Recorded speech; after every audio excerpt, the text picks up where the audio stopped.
All aboard. So, Miles Edgeworth will now help Kay find Calisto Yew. But where could she be? It's been years since she was last seen.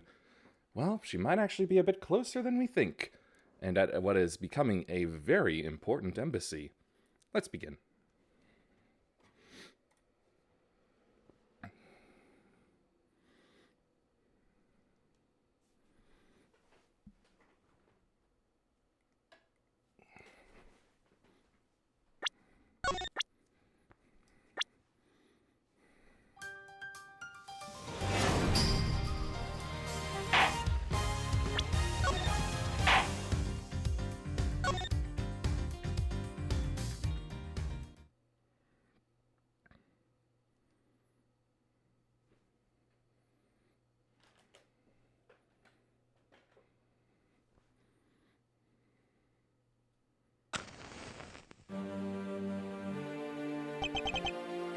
Two cards.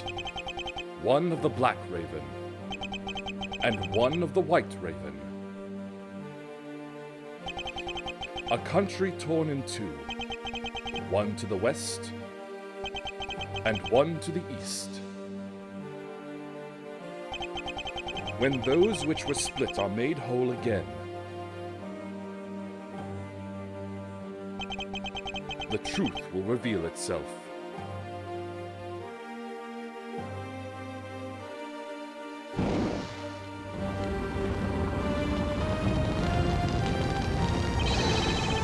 It's the Atagarasu! The Atagarasu's here!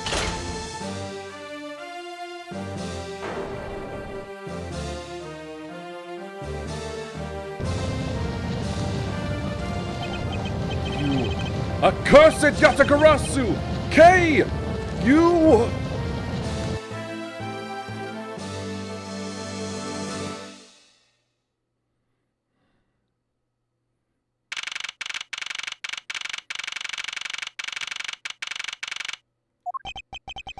It's so nice, almost dreamlike, to finally have the chance to relax and sip some tea. Especially after what a whirlwind the past few days have been. Wait for the ad break.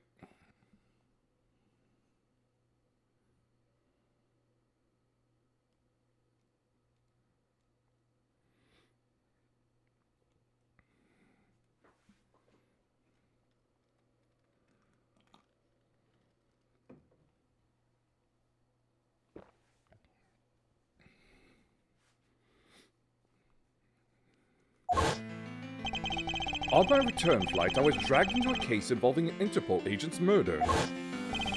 The next day, I investigated a kidnapping and a murder at the Gatewater Land theme park. And later that night, a detective's dead body welcomed me back to my office, along with a thief who was out to pilfer files related to a case from 10 years ago.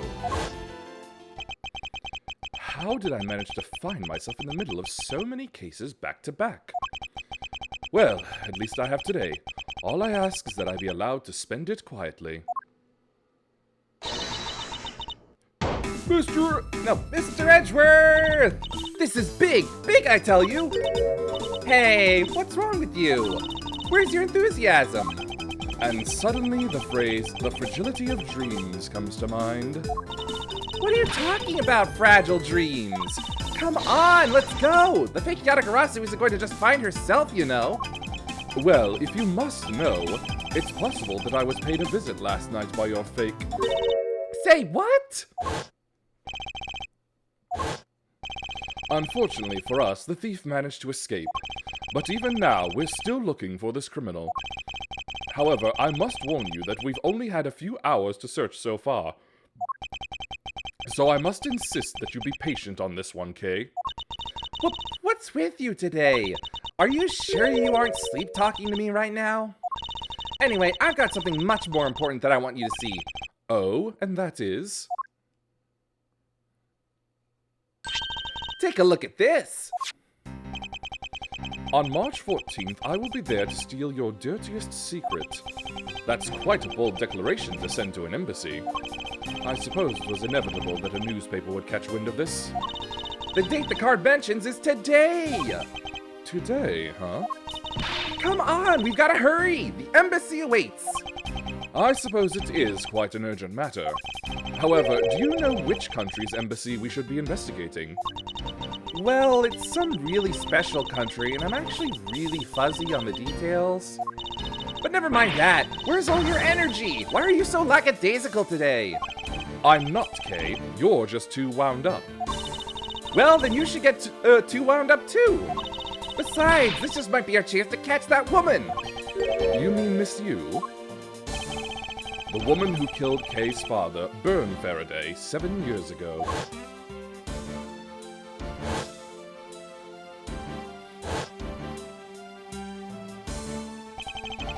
Calisto Yew. She claimed to be the great thief Yatagarasu, and then disappeared from the courtroom. Ah, she makes me so mad, the phony!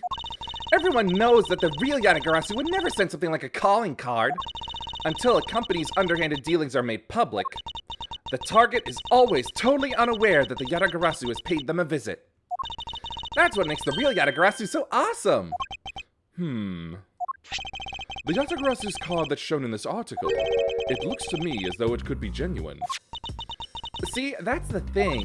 Whoever it is, that person isn't the real deal but has knowledge of the Yatagarasu. If this isn't a clue that that woman's involved, then nothing is.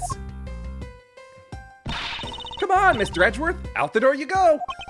Wait, there are a few preparations I must make before we go.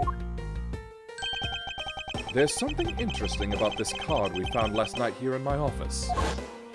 It's of a different color than the one in the article, which makes me wonder why. What's up? Any reason why you're boring a hole through the newspaper with your eyes? No reason at all. Very well, seeing as how Miss Yew is also someone of a special nature to me, I agree that there is some merit to be found in investigating this. I knew you'd come around!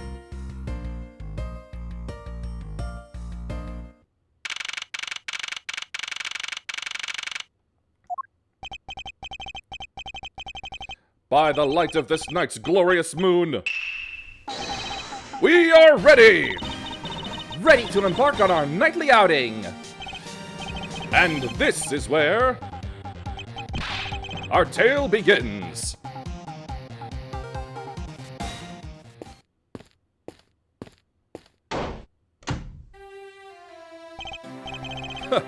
What a coincidence. Who would have thought that a Steel Samurai stage show would ever be held at such an elegant theater inside a foreign embassy? Yeah, the climax was really awesome! Steel Samurai Sushi Slash! I got chills down my spine when he pulled that move out. I suppose it really is more impactful to watch a show in person than on television. I have to say, though, this embassy is set up kind of funny. I mean, they have two countries sharing the same building. Well, as you said yourself, this place and the countries it houses are very special. Even this theater is special in that it is a neutral zone shared by the two countries. So let me get this straight. The Steel Samurai show just now is being sponsored by one of the two countries. The one that's called the Kingdom of Alabast, right? Yes, it would appear that the Steel Samurai is very popular in that country as well. Seems that way. But you know who I'm really into? The Jammin' Ninja!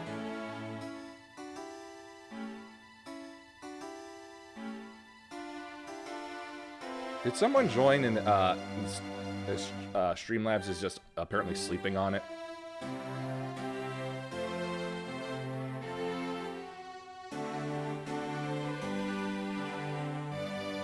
That is incredibly strange.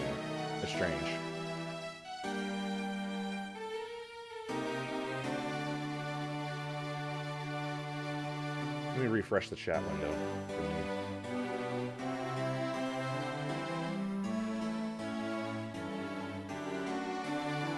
Well, not showing anything, but hold on. I know how to fix this, or how to tell for sure.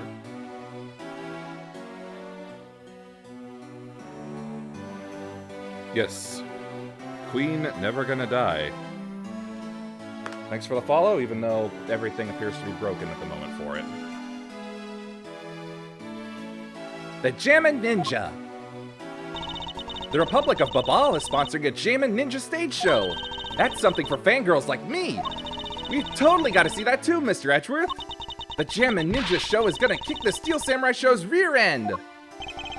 You know, ever since I first met this girl, I've always had this inkling that what she really wants to be is not a thief, but rather a ninja. So anyway, about today's event, what's it called again? The Kingdom of Alabast versus the Republic of Babal Goodwill Jubilee. Oh, you know what? I think I know the problem. It's because I moved things around. I moved the alert box, and that probably is what did it.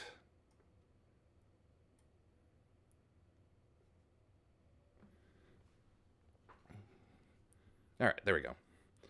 The Kingdom of Alabast versus the Republic of Babal Goodwill Jubilee.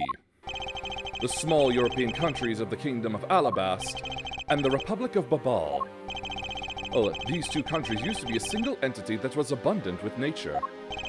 And it was called the Principality of Codopia. Is everything alright, Mr. Edgeworth? Yes, I'm alright. Moving on. After a period of civil unrest, the country split in two, though signs of their past remain. For example, their flags preserve the flower and butterfly motifs to this day. Codopia, huh? The KG-8 incident, and what was referred to as the second KG-8 incident, in which an embassy staff member was murdered. Both of these cases were related to the Principality of Codopia. In the 7 years that have passed, the country may have split into two. However, the Yatagarasu still sent a calling card here. What could it all mean? Mr. Edgeworth, I know you're thinking about something. Oh, excuse me. What were we talking about again? If you could please stop spacing out on me. Anyway, we were talking about the Alabast versus Babal Goodwill Jubilee. The two countries have had a pretty bad relationship with each other, but supposedly they've been trying really hard to make up recently. That's why they decided to hold this event. If that's the case, then why the verses? Also, both countries claim to own the real Prima Duck statue, a national treasure to both. They're planning to have them publicly evaluated today to see which one's the real deal. Kay, need I remind you to take care and not succumb to your thieving desires? Well, when it comes to treasure, I can't help myself. You don't know that. She had better be saying that in jest. Hey, I can read your body language, you know, and you've got it all wrong. Look, I'm here to do some investigating. Investigating, I tell you. I know. And although we don't know if the Yatagarasu will really make an appearance, I suppose we should still spend some time examining this place. There are pamphlets about the two embassies here on this table. It still looks weird to me. The country split into two a few years back, and they've shared the building and its grounds 50-50 ever since. Oh? I guess it's because they don't have the money to build two separate ones, huh? I should think that's not the reason why, Kay. I suppose I'll just help myself to one of these.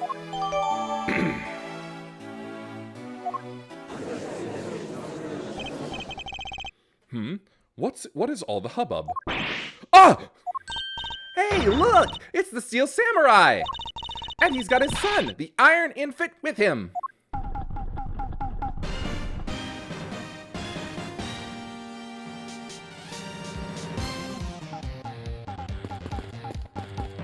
But first... Where in tarnation are they? Come on, Big Scoop! Hey, mister! Out of the way! Yeah, I'm talking to ya! I seem to remember this woman from somewhere. Yet my instincts are directing me not to engage in conversation with her. Perhaps it would be best if I left her alone. Oh, Lada. May I speak with you for a second? It's the Steel Samurai. Mr. Edgeworth, what are you glaring at him for? Please excuse me.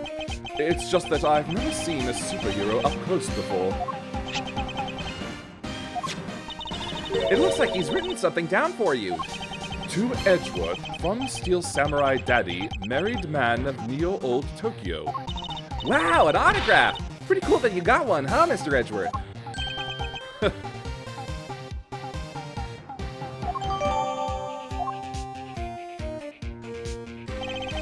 Mr. Steel Samurai, Ambassador Alba is waiting for you.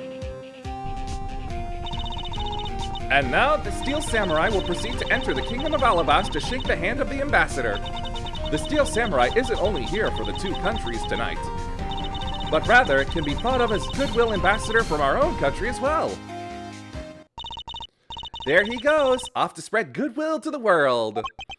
He really does seem like a goodwill ambassador, doesn't he? Okay, we're shooting the next segment now. Cue camera.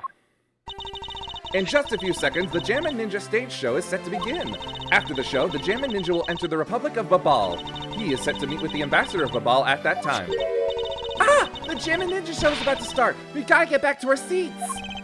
Regrettably, I don't have much of an interest in ninjas. Well, this show will change your mind. Come on, we have to hurry. If we miss even a second of the Jammin' Ninja's awesome playing, I'll never forgive you.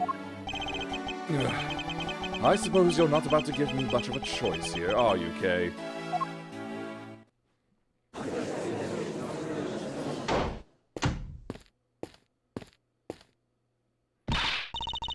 Ah, I could listen to that A Ninja Marked for Death's lullaby song all day. His superb playing and that sad melody really brought a tear to my eye. And his heart-wrenching voice, now that's the Jammin' Ninja's greatest weapon. Ah, those pieces of Jammin' Ninja merchandise over there. I've got to have them. I especially want the hair sticks they're selling exclusively at these shows. They're exactly like the ones the heroine, Princess Misola, wears in her hair. Anyway, hold it right there, Mr. Edgeworth. Yes? You're thinking of going home, aren't you? Well, it doesn't seem likely that the Yatagarasu will be making an appearance tonight. Most likely it was simply a prank.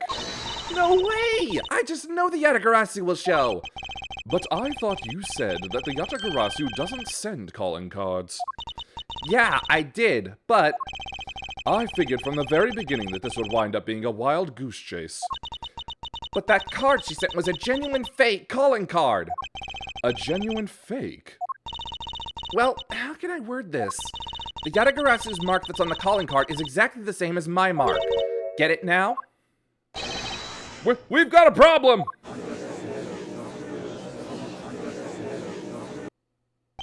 The Yatagarasu has been spotted at Alabast! What? You hear that, Mr. Edgeworth? Ha! So you finally decided to show yourself, you phony!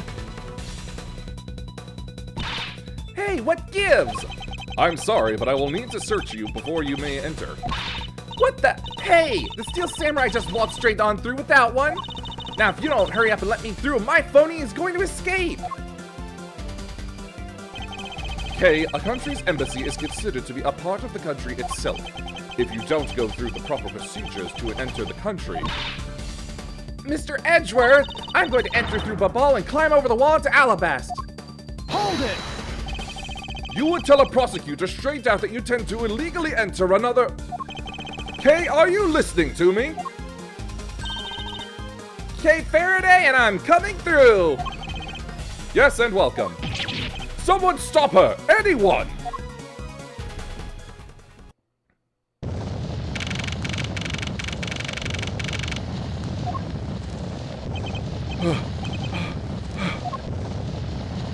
Kay, where are you? Don't tell me you really did find some way over this fence. Ah! Fire! This fire is too big for us to handle!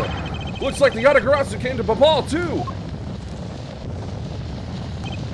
You accursed Yatagarasu! Kay! You had better be alright, wherever you are!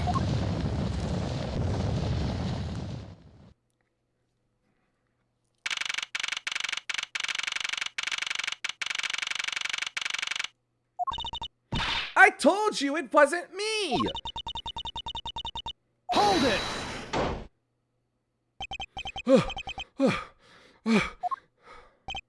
Kay! Are you alright? Do I look alright to you? Now can you do something about this woman? Mr. Edgeworth! Detective Gumshoe, what is the meaning of this? Well, sir, it's, this.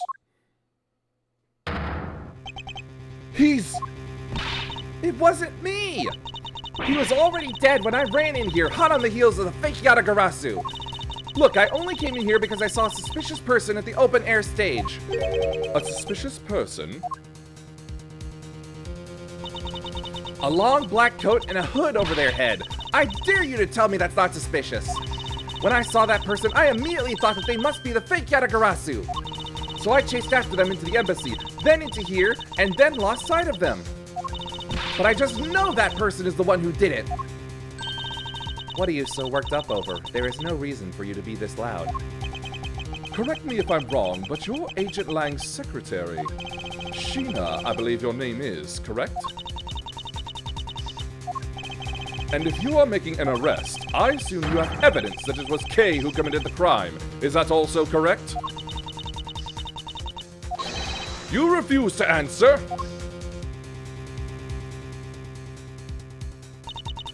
I don't need to answer.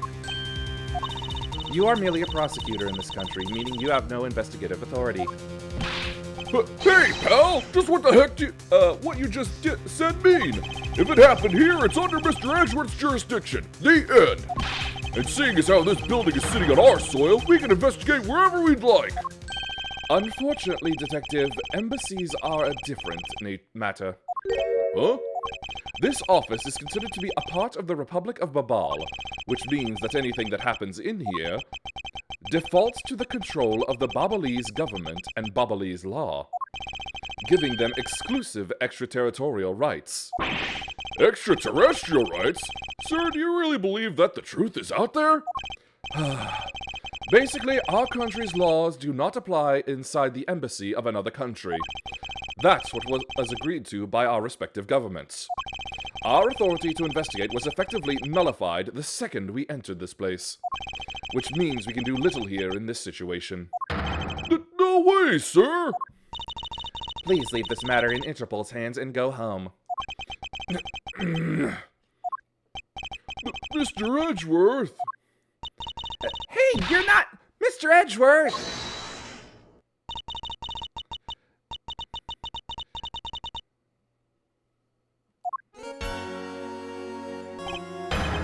Miss Von Karma?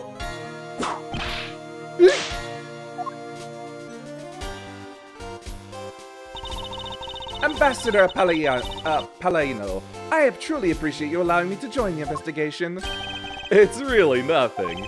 Manny was my secretariat, so of course I want to help you as much as I can. In fact, it's a blessing that Interpol agents were able to make it so quickly. Franziska. Well, I never imagined that I'd meet you here of all places. This is an embassy, meaning that you have no authority to conduct— Hold it! Already? What is it? Ambassador Palladino. Oh, and you are? I'm Miles Edgeworth, public prosecutor. I ask that you please allow me to investigate this case as Miss Von Karma's assistant. Assistant? Miles, what the heck do you think you're— Please, I implore you, Ambassador Palladino. Very well, I'll be counting on the two of you, Miss Von Karma and Mr. Edgeworth. What did you mean by you'll be Miss Von Karma's assistant? I don't exactly have a choice, do I, Detective? If I don't become Franziska's assistant, I can't participate in this investigation. There you go again, running at the mouth with that aloof expression on your face. Franziska, please. I don't know what you're planning quite yet, but at least I do know one thing, that you are now my subordinate.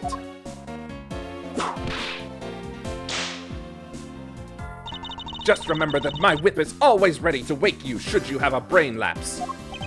Of course, I'll keep that in mind. If you are done playing games. Right, let's begin the investigation.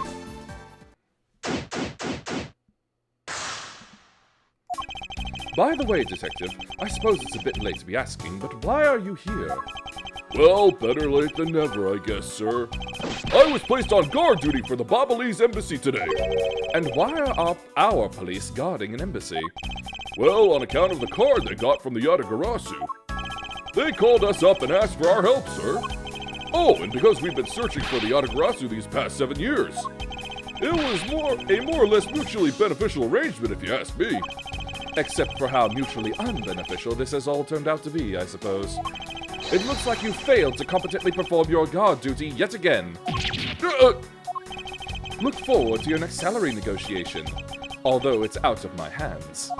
But sir, if it gets cut anymore, I won't be able to buy even instant noodles anymore.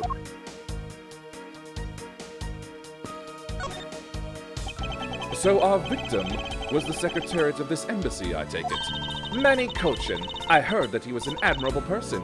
Very admirable. The cause of death is a stab to the base of his neck. He was lax in watching his back. We were fortunate that the fire missed our victim's body for the most part. If the fire had burned a bit longer, it would have made identifying him a hassle. So Mr. Kochin was stabbed to death in the middle of a raging fire? What in the world happened inside this room?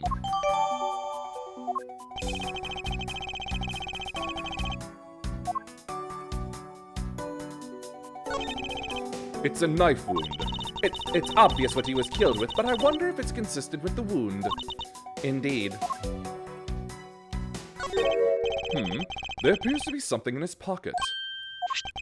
This key! It can't be! Isn't this the Yatagarasu's key that was stolen 7 years ago? What? But that's... Huh?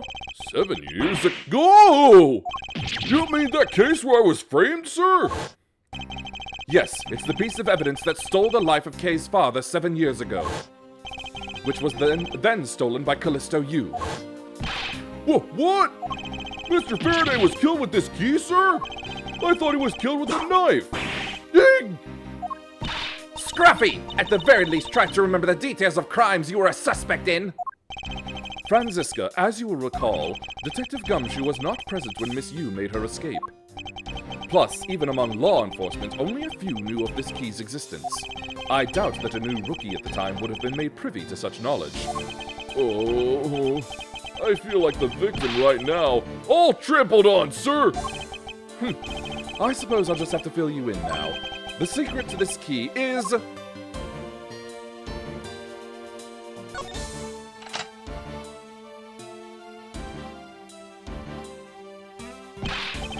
Oh-ho! Wow, that's amazing, sir! It's like some kind of magic trick!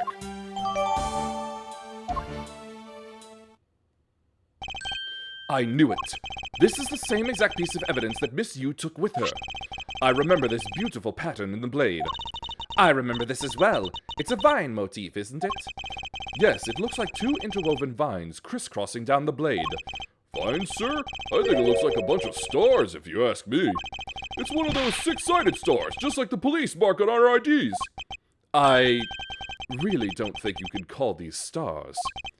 To say that the detective's art sense is underdeveloped would be an understatement. The real question is, why was the Babalese Embassy's Secretariat holding this?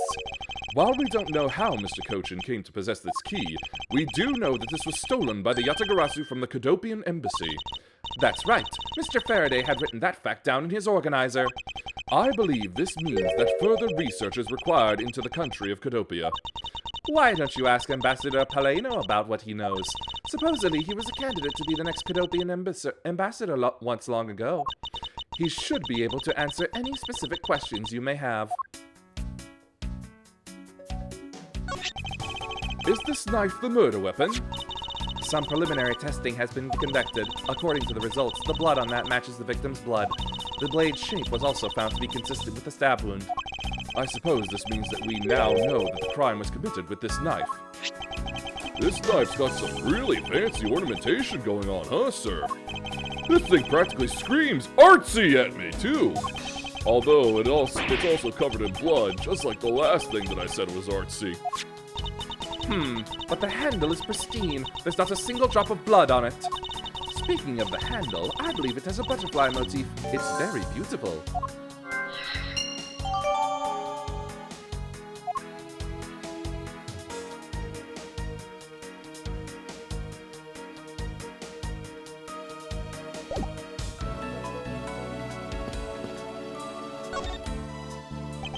I can't believe that Manny fell among thieves tonight. Without him, I have no idea what my schedule for tonight is. Ambassador Paleno, I believe your schedule tonight will consist of listening to reports from the police. That and only that. I asked you to cooperate not only for your own sake, but for Mr. Kochin's as well. You're a rather strong man, aren't you? How fascinating! Here, I know it isn't much, but I'd like you to have these. I'm sorry, but it would be against my principles to accept a bribe. Oh, no. These are simply coupons we distribute to promote Babal. Remember, we offer a large number of discounts and offers when you visit lovely Babal. Now I remember, the Republic of Babal is known for its feverish tourism industry. I was wondering if you might tell me a bit about the deceased Manny Cochin. He was my secretary and the embassy secretariat charged with running the whole place. He was an admirable man. His death is a great loss to our country. He was in charge of everything, accounting, printing, taking care of our national treasures. I'm sorry, but did you say printing? Our country's primary source of revenue is our tourism industry. So, in order for us to print the necessary pamphlets, flyers, coupons, etc., we have a printing press here at our embassy. I see. Please excuse my forwardness. However, I feel I should mention that I have the distinct impression that I've met him before. Oh, yes. Since you are of the legal profession, I suppose you just might have. After all, Manny was involved in the KG-8 incident. The KG-8 incident? The defendant who was found innocent in that case was Manny. So your Mr. Cochin is the same man as the one in that case. It's been 10 years. Manny recovered personally from that case and dove enthusiastically into his job. He was the one who planned this event and was to oversee this embassy's renovations. It really is a shame. He had such a bright future ahead of him. What exactly did you mean earlier by renovations? We can't have tourists and visitors to our embassies think we're a poor nation, can we? So renovating the embassy is something of an investment. We may have a rather paltry budget, but we're trying our best to make do. However, I guess the only person who could have helped us do our best is now no longer with us. Ambassador Paleno, I was wondering if I might ask you about Cadopia. Cadopia? All right, what would you like to talk about? First, I'd like to ask you about this key. What about this key? I found it sticking out of Mr. Cochin's pocket. I believe it originally belonged to this embassy. Is that correct? Upon closer inspection, it seems that this key is shaped like a butterfly. That's not all about this key. It's also capable of changing into a knife. Oh! How fascinating! Is it possible that the ambassador didn't know about the existence of this key? In its knife form, there is a flower mark at the base of the blade. I guess this knife might be from when we used to be a part of Cadopia. Hold it! And how did you come to that conclusion? It has both of Cadopia's national symbols, the butterfly and the flower. I suppose Manny used this key here at the embassy back when we were still Cadopia. Ambassador Paleno, this key was stolen from the Cadopian embassy 7 years ago by Calisto Yew, otherwise known as the Great Thief Yatagarasu. Oh, really?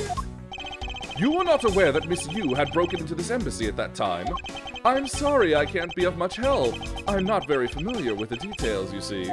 I only became the ambassador after Babal became its own independent nation. But if Manny were still alive, he would probably know about what happened back then. Mr. Cochin and Miss Yew knew each other 7 years ago, but that doesn't explain why I found the Yatagarasu's key here in the present.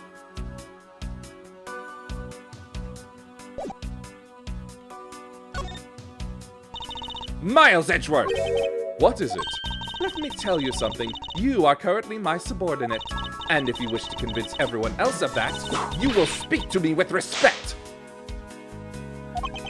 What's with the giddy glint in her eyes? I don't think that will really be necessary, Franziska. Oh, really? Well, it doesn't matter. It doesn't change the fact that you are still under me. I thought Franziska was flying around the world in pursuit of the smuggling case. So then why is she here at this embassy? I was investigating at the Alabastian embassy when I got wind of this mess. Ah, that's right. Yatagarasu was due to appear at that embassy as well. Yes, but the difference is that we didn't have a fire over there. Although, there was an incident at the Alabastian embassy as well. But I left Agent Lang in charge of that case and came over to the Babalese embassy. Ah, so Agent Lang is here as well, huh? I see you've met. Well, he is in the Alabastian embassy acting as bodyguard for Ambassador Alba. However, he seems to have a different reason for being there. So the suspect in the murder that occurred in this office is that little girl I see. Is she perhaps trying to be the Yatagarasu? Kay would never harm a soul, sir! Kay? You remember, do you not, about the case we investigated together 7 years ago? That girl is the daughter of the victim in that case, Mr. Faraday. So, she's that feisty little girl. Kay has been on the trail of the Yatagarasu, which is how she ended up here, looking for the one who took her father's life. I see. Kay's trying so hard, but you know what? The Yatagarasu just keeps on tricking us all. How so? The Yatagarasu sent a card saying, "I will be there to steal your dirtiest secret." But all we've had is an arson and a murder. The lab boys are going in circles. You know what this is, sirs? It's a breach of contract, and it's going on the rap sheet. If you ask me, I'm perfectly fine with the fact that nothing was stolen tonight. I do wonder, though, if Calisto Yew really is the Yatagarasu.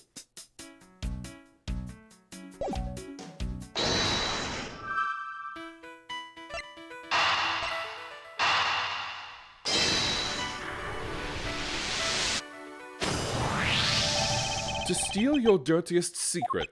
Is it possible that the dirty secret the Yatagarasu was out to steal is in this very room? Dirty secret? Franziska, you're in pursuit of some dirty, underhanded dealings yourself, are you not? Something tells me that this is no coincidence. In that case, then, the person I'm looking for is here in the Babali's embassy, huh? The head of the smuggling operation. I think I just might need to ask Franziska about her smuggling case in more depth.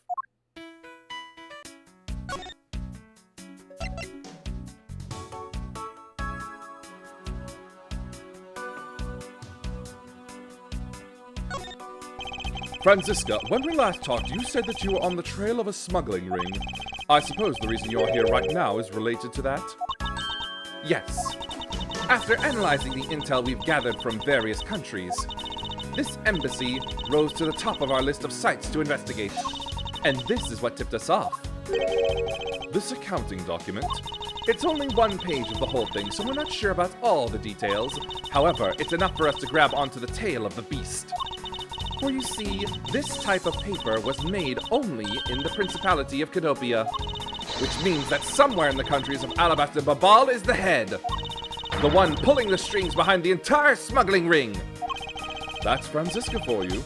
She's amazing, pursuing this case with all she has.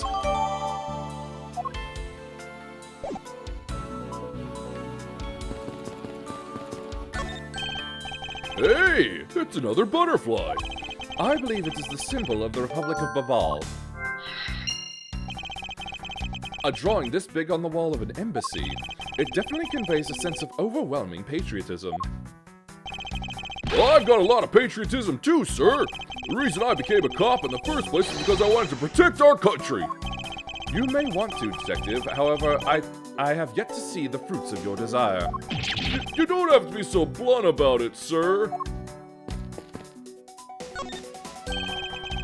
Because this is a national treasure, can I ask that you please not touch it?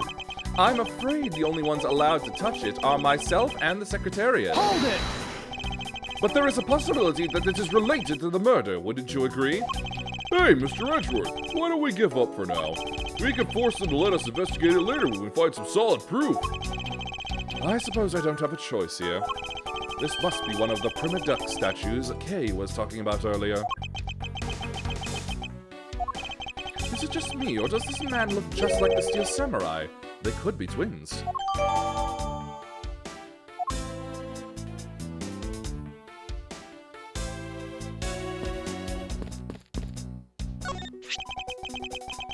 A small personal safe. This was Mr. Cochin's office, so perhaps he stored his most important documents in here. Ah, of course it's locked. It appears we won't be able to open it without the key.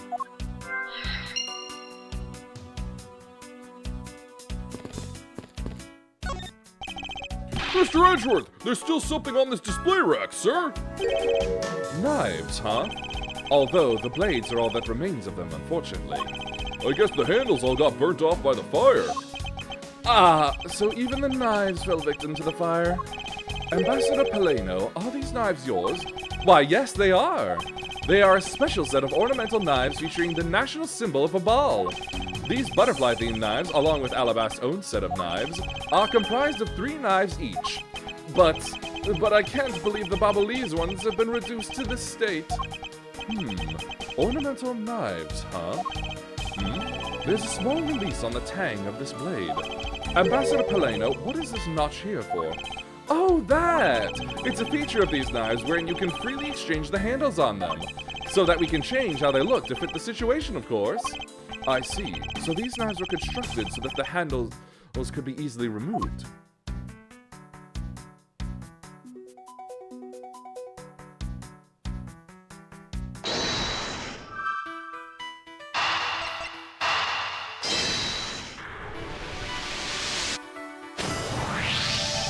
The design on the knife's handle, it greatly resembles the special Babalese species of butterfly. It does, doesn't it? Plus, it says right here, this knife is property of the Republic of Babal. Perhaps this means that the knife used in the crime was found right in this room?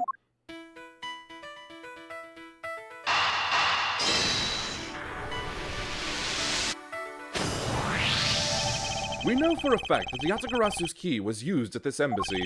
Furthermore, we found it in the victim, Mr. Cochin's pocket, which leads me to think that perhaps it is the key to the personal safe in this office. Good thinking, sir. Let's go try it out. It appears I was correct. The key that was left to us in the victim's pocket. It literally turned out to be the key to the next piece of the truth. What do we have here? Hey, there's nothing inside! Do you think the Yatagarasu made off with everything, sir? No, Detective. I believe all we need is a closer look.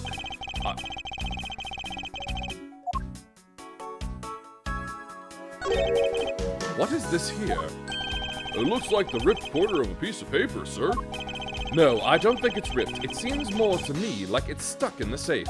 Hey, you're right! It won't budge an inch, not even when I tug on it. But I don't think I've ever seen paper stuck on the inside of a safe before. Hold it! Detective, I think you have it backwards. It's not the paper that's strange, it's the safe. What do you mean? What I mean is that the secret to the safe is that... Even just eyeballing it, you can see that the inside is a bit too shallow. Furthermore, with the unnatural way the paper is stuck at the back of the safe, I'd say that there is an extra bit of space behind the back wall of this safe. In other words, this safe has a second compartment. What? I suppose that you are correct in asserting that the paper is stuck in an unnatural manner. However, if what you say is correct and there is a second compartment, how do we go about opening the door to it then? As you can see, there is no other lock or keyhole in sight. Actually, there is one more spot of interest to me on this safe. Oh? Yes, and I believe that spot is the keyhole to our mystery second lock. The safe and its locks. Alright then, since you're so sure of yourself, show me how you deduced your answer.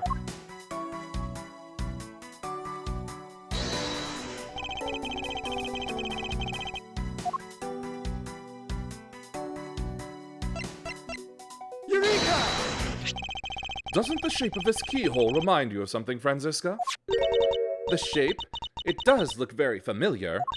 However, I believe it's simply a latch hole for the safe's lock mechanism. It's just for keeping the doors shut, nothing more. Hold it! Is that so?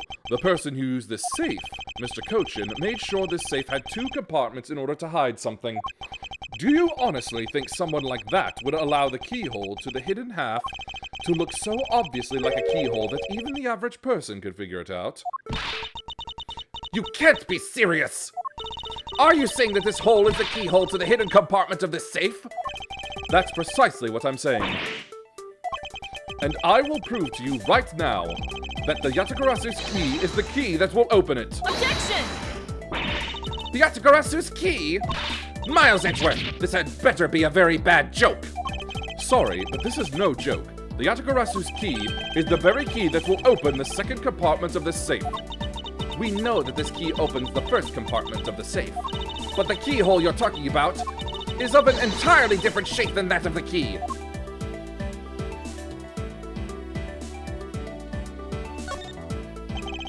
We discovered this trick 7 years ago, and with it we were able to corner Miss Yew. But who would have thought that I'd see this key again after all this time? Let's go over this again, shall we? The Yatagarasu's key was originally made to open Mr. Kochin's safe in the Kodopian embassy. We confirmed that as fact by opening the door to his safe with it. Now, let's take a look at the back end of the key. Looking at the knife portion head-on, what do you see? What are you talking? Ah! It appears that you've come to understand what I'm talking about. When viewed head-on, the knife's blade is the exact same shape as the keyhole. The real function of the knife portion is to act as the key to the hidden portion of the safe. But that's preposterous! Because it looks like a knife and was used like one to kill Mr. Faraday 7 years ago, we fell under the misconception that it was always meant to be a knife. But for both the safe and its key to conceal such clever tricks, whatever is hidden inside the secret section must be of incredible importance. Then it's even possible that what I've been searching for is inside! Scruffy, hurry up and open that safe! Yeah! Yes, sir! Opening it now, sir! These items, It's a bunch of funny-shaped things. I guess they're pieces of art, but sir! You're in the way! Now move, Scruffy! I didn't think I was in the way. These pieces of art! They're identical to ones that have been stolen from various countries around the world! I figured as much. These are the treasures this section of the safe was to hide from view. I believe a more thorough examination is required. This is the document that we thought was stuck earlier. I wonder what it's about. Beats me, sir! Why don't we take a look at it first before we give up, Detective? Mr. Kochin's name is written here on the last page. I wonder what the significance of this document is.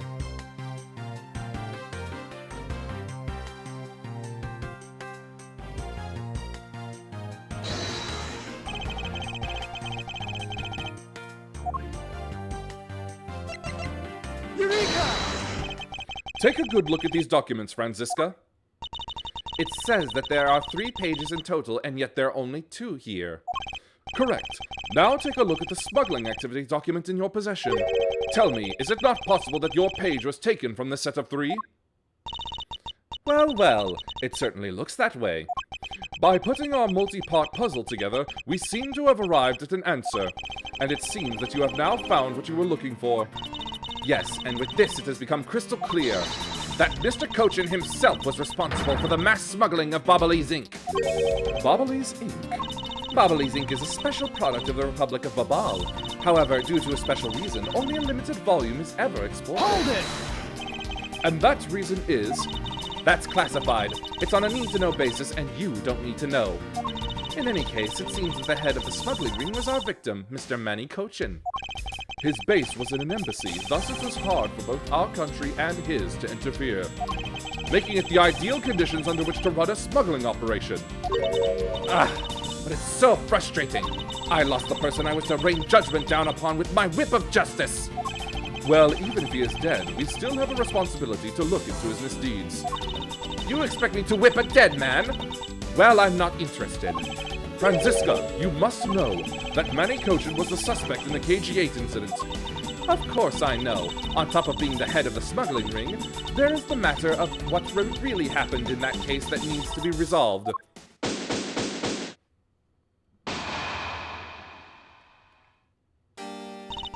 Are you done investigating? You realize now, don't you, that this girl is the only one it could be? Now come along quietly, Yatagarasu, K. Faraday. You are under arrest for the murder of Manny Kochin. Mr. Edgeworth! Please, you have to believe me, I didn't do it! I chased the fake Yatagarasu in here! And he was already... You have the right to remain silent. Anything you say can and will be used against you. Hold it! I'd like to help you reduce the number of mistaken arrests Interpol makes. What is that supposed to mean? I believe I told you that Kay Faraday is not the culprit of this crime. Very well. I suppose I have no choice. I'll show you just how foolish your claims are.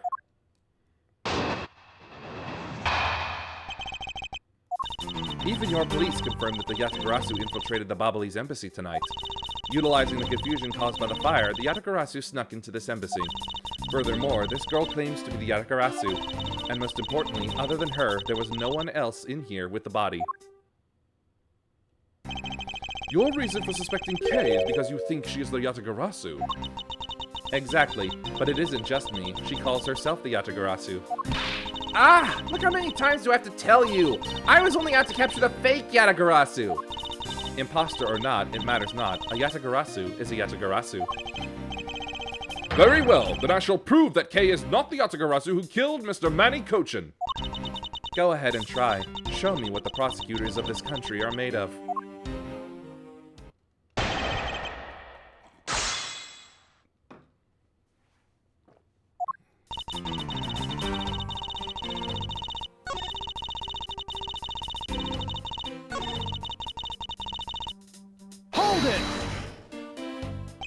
Just because she calls herself that, it doesn't prove that she is a killer. No, but it does give her a motive. The Yatagarasu sent a card saying, "I will be there to steal your dirtiest secret." Furthermore, there are documents pertaining to some smuggling activity in this room. She obviously wanted to steal them. So she killed Mr. Cochin for the key. I see.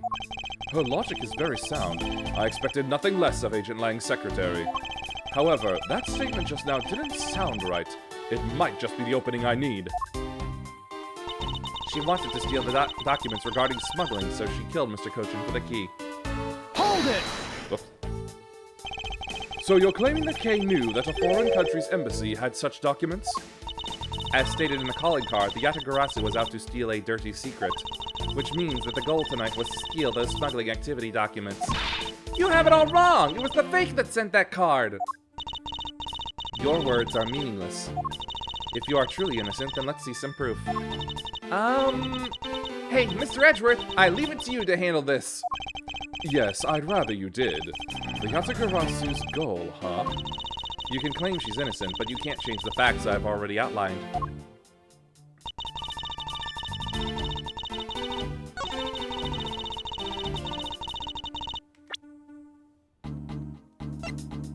Objection!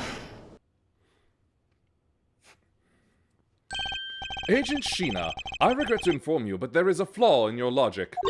Oh? Even if you claim that she is the killer and the Yatagarasu, I am certain that securing the smuggling documents is not the motive behind the murder. The key to the safe in this room was found on Mr. Cochin's body. Furthermore, the Yatagarasu would not be so stupid as to leave without the documents. By the simple fact that the documents were still in the safe when we looked, it's obvious that the killer's target was not the safe at all. Then perhaps she didn't know that Mr. Cochin had the key on him. Objection! If that's the case, then why would she have needed to kill him? Because I can think of no reason for her to kill him if she had not known that fact. Need, reason. All of this is simply our conjecture, and conjecturing after the fact. It's entirely possible that she accidentally killed him when she was sneaking in.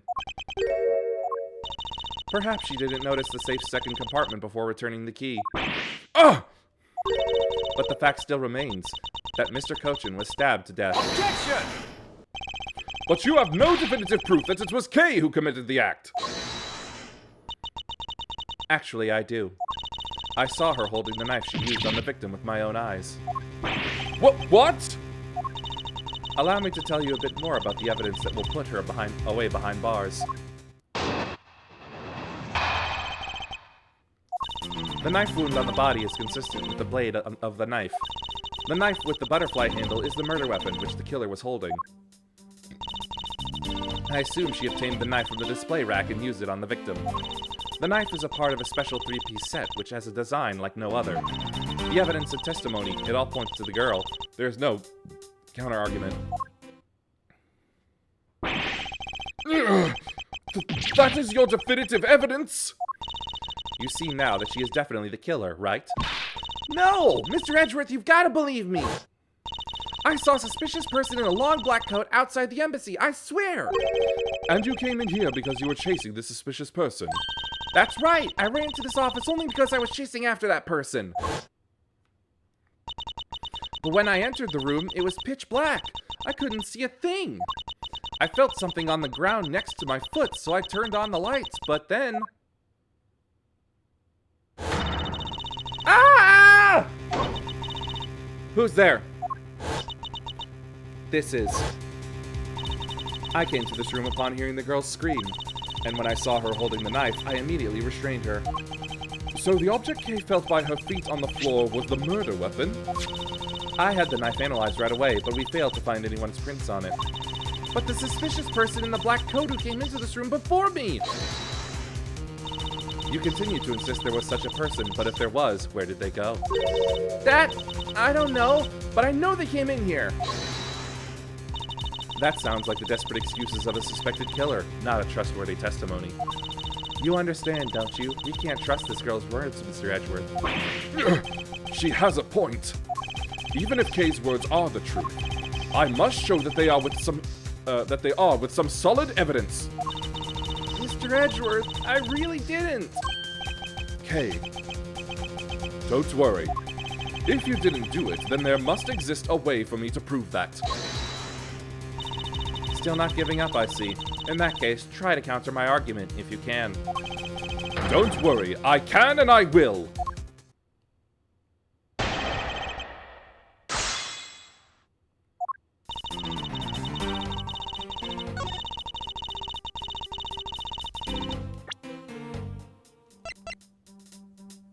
Objection!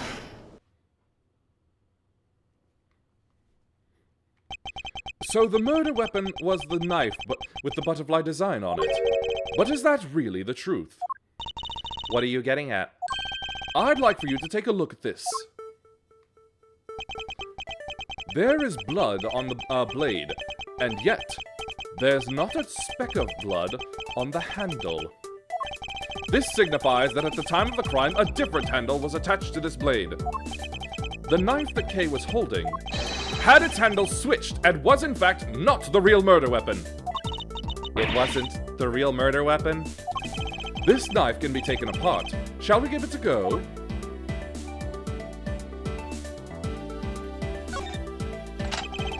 As you can see, the Ablaze knife has now been disassembled into two parts. The killer must have pulled the murder weapon out of the victim's body and proceeded to swap the knife's original handle with this butterfly one. It was all to create the illusion that Mr. Cochin was killed with a butterfly-themed knife. Ah! This should clear up any and all suspicions surrounding Kay. Your argument isn't airtight yet. How so? It's possible that the girl herself is the one who switched the handles. Hold it! Don't be ridiculous. For what purpose would she do such a thing? I don't care to know how a criminal thinks. The way they view the world is beyond the comprehension of a normal person like myself. Therefore, I wouldn't put anything past them, no matter how odd it may seem. Objection! The truth is right there in front of you, and this knife will show you the way. You will come to see that Kay is not and could not have been Mr. Cochin's killer.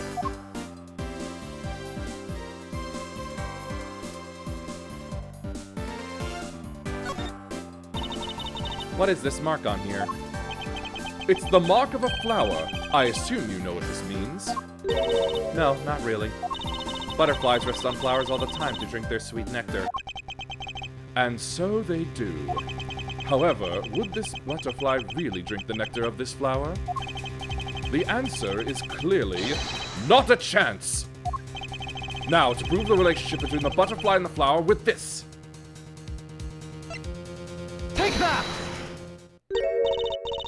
You can't be serious. It appears that you've made the connection. The flower on this blade is designed after a certain country's national symbol. That's right, the Kingdom of Alabast. In other words, this blade is from one of Alabast's ornamental knives. Ah! This part of the knife handle has Ablaze's national symbol of the butterfly on it. Therefore, it is undeniably Ablaze in origin. But as we both know, you can't kill someone with just a knife handle.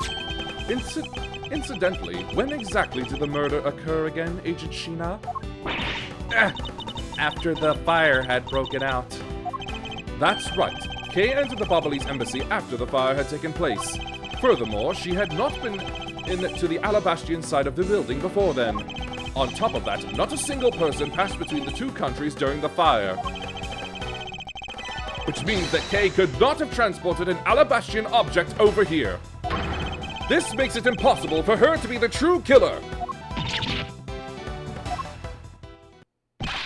Woo! Way to go, Mr. Edgeworth, sir! What a great victory!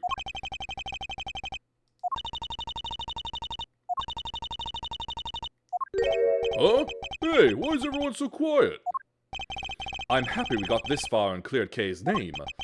But what worries me now is what will happen next. Objection! What is the meaning of this? An Alabastian knife here? Do you mean... How did this find its way to the Republic of Babal? It didn't just find its way over. Rather, we should focus on how it was smuggled over. You know what? My brain hurts thinking about it while we're just standing here. Thinking while you're on the run? Now that's the way a real great thief operates. Okay. Oh, thanks a bunch, Mr. Edgeworth, for proving me innocent, I mean. You believed in me the whole time, right? Tell me you did. Not really, but... Haha, come on, you don't have to be shy about it. Your argument is still not airtight. Would you care to elaborate? I understand now that the girl didn't commit the murder. Sorry, the chat apparently just disconnected and reconnected, so it worried me for a moment. However, there is still the possibility that she is the Yatagarasu. That again? Look, how many times do I have to explain it to you? I am the real Yatagarasu. I'm not like that fake one that goes around setting fires, okay? Whether you're the real deal or a fake, it doesn't really matter. All I have to say is this. I have my suspicions that this girl is the one who started the fire. Objection! Preposterous! On what grounds do you suspect her of such a thing? The fact that she calls herself the Yatagarasu, that in itself is the most elegant proof. Miss Sheena! Yes? I have no intention of taking back any of what I've said. I am the great thief Yatagarasu, and I refuse to allow some imposter to claim that name as their own.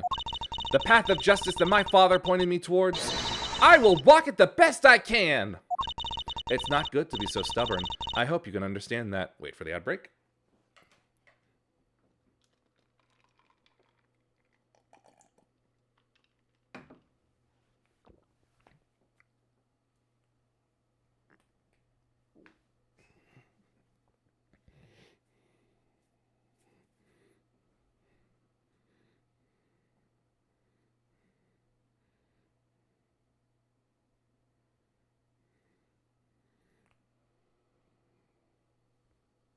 Okay. Thanks a lot for the concern, Miss Sheena. Let me share something with you, too, as a token of my appreciation. Those sunglasses totally do nothing for you, so I'll steal them from you next time, okay? What? Well, I guess we'd better get going. Going to where? To the Kingdom of Alabast. If we don't go, we won't know for sure, right? I suppose not. We won't get anywhere simply by standing here thinking. To see where the Alabastian knife came from, we'll have to pay the Alabastian embassy a visit. Let's go, Miles Edgeworth. As you are my subordinate, I will not tolerate you bringing the investigation to a halt. Understood.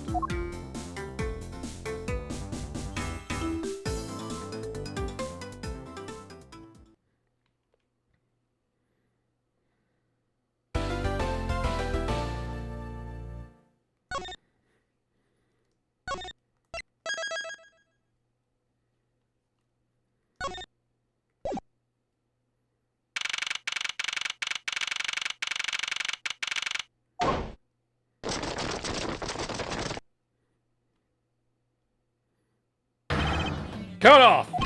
1, 1, 1, 1, 1, 1, 1, 1. 1, 1. Chifu, 99 callouts, so all 99 members are most likely here and accounted for, sir. Hey, you. Yeah, you, the second number one from my right. Sir, yes, sir? Here, a birthday present for you. What? Chifu, I didn't know that you knew all of our birthdays. What a kind heart you have. Chifu, you are more of a man than we'll ever be, sir. I'm really sorry, but it's not my birthday.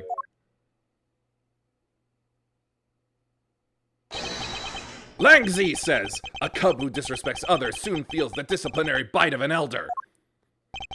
That present isn't for you. It's for your younger brother's wife's younger brother. Tell him I said hi, and happy birthday, won't you? Yes, sir!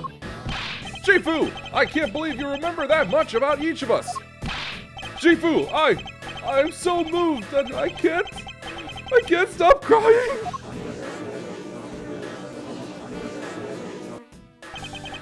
I should probably leave them to their alone time. All right, meeting's over. Everyone, head for your posts. Dismissed! Sir!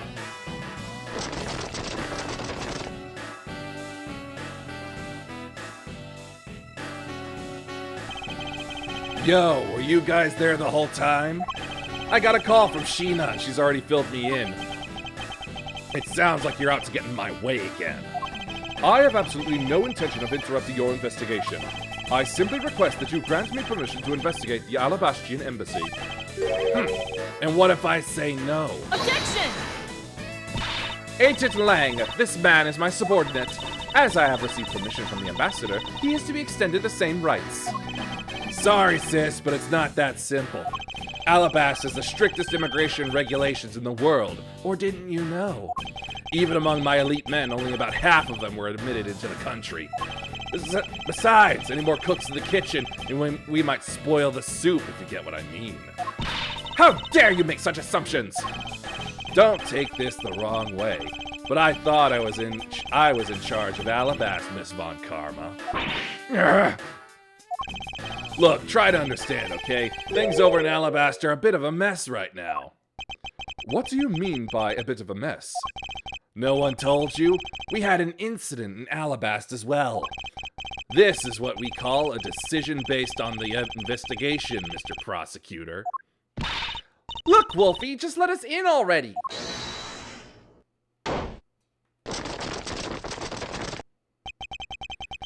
Is there a problem here, Agent Lang?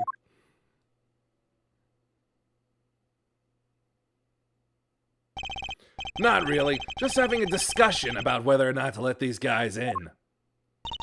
Ambassador Alba, I ask that you please allow these people to join the investigation. Having a debate because of my country. I'm terribly sorry for placing you good people in that kind of situation. It is all because I lack the strength to govern well. Please, it is nothing of the sort, Ambassador. You weakling Quirkus! Curse your frailty and inability to effect change in your country! But what are you... The thing is, investigations conducted in my country have been under Agent Lang. And it is my judgment that in order to minimize disruption in the investigation, I should leave everything up to Agent Lang. There, you see. Oh, no way!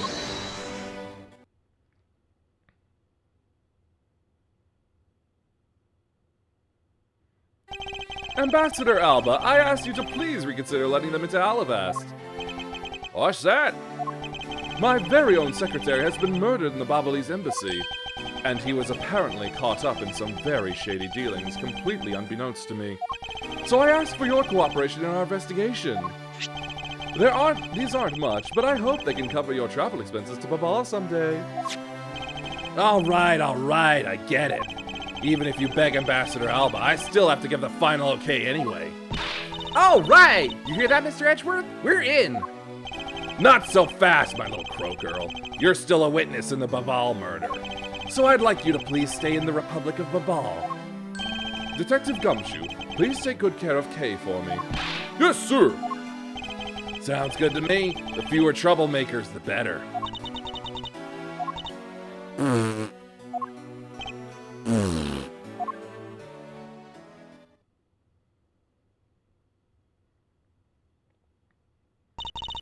Hey, Mr. Edgeworth? Yes? So I wanted to ask for a while now, but that lady over there, is she who I think she is? Ah, that's right. I didn't introduce the two of you yet. Franziska von Karma, the prosecutorial prodigy. It's nice to see you again. Oh, I knew it! You're the whip lady! You may address me as Miss Von Karma. Miss Von Karma, I leave the investigation of Alabast in your hands. Thanks. Rest assured I will outsmart both the smuggling ring and the Yatagarasu. The smuggling ring, huh? Perhaps I should ask Franziska a bit more about them before I head into Alabast. Ah, and I mustn't forget to thank Ambassador Paleno for all that he has done for me.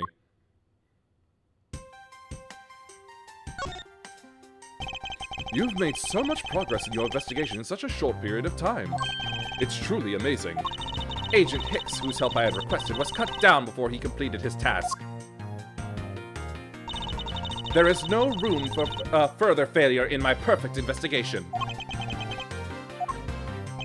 In spite of that, I believe you were able to obtain some insight into the ring, correct? It was nothing. I simply made some deductions based on the smuggled item I was following.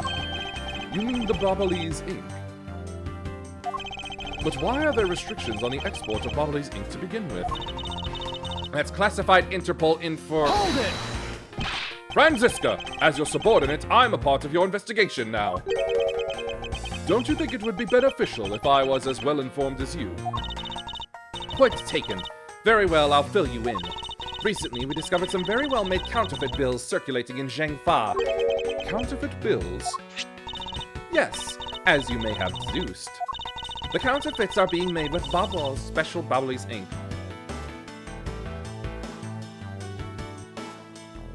The one time the ads on this decide to actually play noise. And it's virtually impossible to distinguish bills made with Ablaze ink from real ones. Thus, it was only natural for Interpol to keep an eye on the Republic of Babal. That's where this document comes into play, correct? Correct. Mr. Cochin was smuggling large amounts of Ablaze ink. Furthermore, he was charged with running the embassy's printing equipment. That's all the evidence I need to know that he was the head of the smuggling ring. However, there remains one tiny problem. Let me guess, you still have yet to find the counterfeit bills or the smuggled ink? Yes, and while we're listing things, I might as well add the counterfeit plates to the pile. Since we haven't been able to locate any of these items in the Babelese embassy, we're looking into the Alabastian embassy next. It doesn't matter where they're hidden, mark my words, I will find them.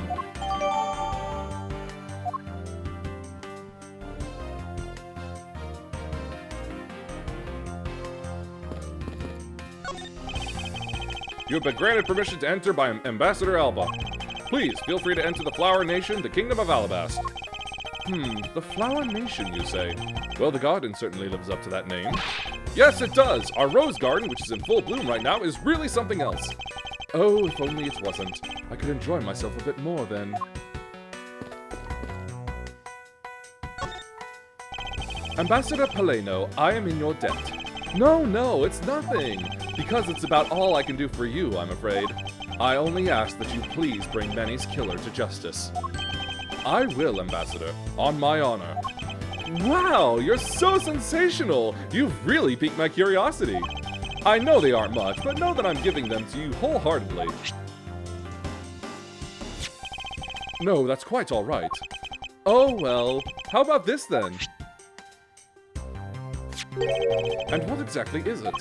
It's fountain pen ink. Known as Babelese ink, it's made exclusively in Babal. So this is Babelese ink. We make it from white crystal oil, which is mined through our mineral mines. Please accept this ink. One dip of your fountain pen in this, and you can write for hours in your organizer. How fortunate for me. The ink in my pen just happened to have run out. I gladly accept your gracious gift. Great! Wonderful! I guarantee to you that writing with our ink is an unforgettable experience. And since we don't export it, if you run out, you're always welcome to come and visit our fair nation. Talk about cornering the customer along with the market. Well, shall we get going? What's wrong, Kay? I didn't get permission to enter Alabast. So we're going to go gather whatever info we can over on the Babelese side, okay? All right, I'm counting on you two. Right, and I'm counting on you and Miss Von Karma to sniff out clues in Alabast. Oh, and Mr. Edgeworth, if you happen to come across my phony, you let me know, okay? If you tell me, I'll rush on over straight away no matter where you are. I'll let you know when the time comes.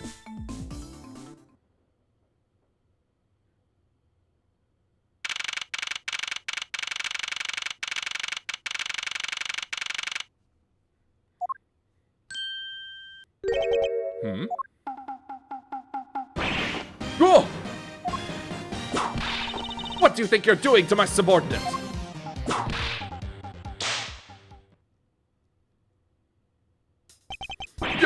You're...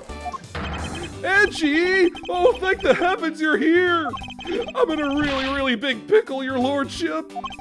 The raven, it appeared, poof, and then disappeared, swoosh! And though I am the steel samurai, my sword, it... I'm so confused, I don't know what anything means anymore. Who is this fruitcake? I am Larry of the House of Butts, married man of Neo Old Tokyo, milady. Now I remember. This person is one of your friends, isn't he, Miles? Yes, frighteningly enough, he is. Hey, what's up with that answer? Your best bud is in a bind and you act like it's no big deal. What sort of bind are we talking about here? The suspect kind! I accidentally became a suspect in a murder! I see. That is quite the bind. Not that we're in the least bit surprised. Yes, I pretty much expected this news. From the instant I saw this unlucky face. His name is Larry Butts. I've known him since grade school, and for as long as I've known him, he has been the world's largest source of trouble with a capital T. Hey, what kind of introduction is that? You're so mean, Edgy. If you're not careful, you might find your tiny number of friends go down by one. That was uncalled for. Besides, you're... Wait, hold on. Larry! It was you? You're the one who wrote my Steel Samurai autograph? Oh, you didn't notice earlier? I even winked at you through my headpiece. What's going on? And why are you beet red? Sorry, but could you not speak to me right now? Oh, sorry. Am I interrupting your comical yet melodramatic play? Aha. So this is the incident you mentioned earlier.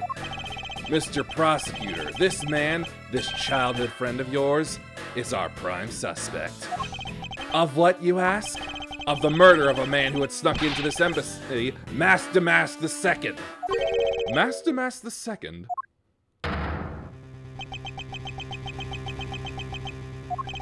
Only Larry could get himself into yet another mess as fine as this.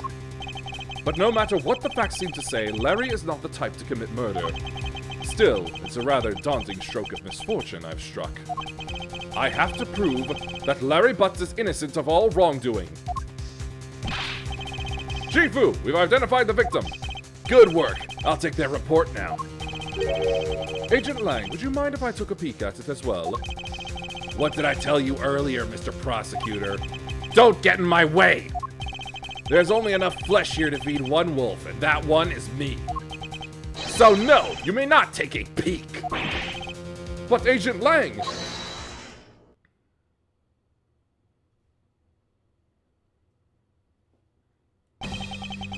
Agent Lang, will you allow an investigator such as myself to take a look? Ah, yes, of course. You, let the detective see the file. You're Detective Bad. You're Prosecutor Mr. Edgeworth, right? Fancy meeting you here, Detective. You weren't expecting me? Ever since that day 7 years ago, I've chased after the Yatagarasu, non-stop. I even pressured Interpol into keeping me in the loop in case a card was ever found. What incredible dedication to the case. Detective Bad knows the Yatagarasu's MO very well, and his passion for the chase hasn't died down in these 7 long years. It's something I can respect. But Detective Bad, I must ask, are you going to make an ally out of this prosecutor? My only goal is to arrest the Yatagarasu. If he can get to the bottom of this case, then I'm willing to share info with him. I am in your debt, Detective Bad. About the murder of Damask II, would you be willing to fill me in on a few of the details? When the Yatagarasu showed up, Agent Lang and I took ourselves off guard duty. and put ourselves in charge of directing things at this crime scene. Taking advantage of the chaos, Damask II, he broke into this embassy. Probably to steal some treasure or another. And I suppose he lost his life when he was forced to fight someone else in this room? Why exactly was that man placed under arrest, Detective? That samurai? He was born looking suspicious, but not for the reasons you suspect, I assure you. As you can plainly see, he is completely harmless. Well, it was just a random guess. It's not like he's actually under arrest. Tonight, here at the Alabastian Embassy, Ambassador Alba was to give a commemorative speech. And that's when the Yatagarasu showed. But keep in mind, the Yatagarasu isn't who I'm talking about right now. Those seats for the guests who had been called to sit in them were empty. A no-show? Who was it that failed to take their seat? The Steel Samurai. Until the speech was to begin, each member of the entire Steel Samurai family was to wait in a separate room. However, for some weird reason, that man was spotted in a different location than his assigned room at that time. And where was he? He was on the roof, with one of his legs down a chimney. That chimney leads directly into this room. Ugh. Larry Butts, you've really outdone yourself this time! What were you thinking? In any case, I believe it's high time for me to start my investigation.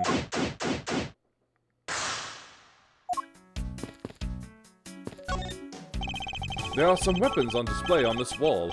A crossbow, and under that, a set of knives bearing a flower motif.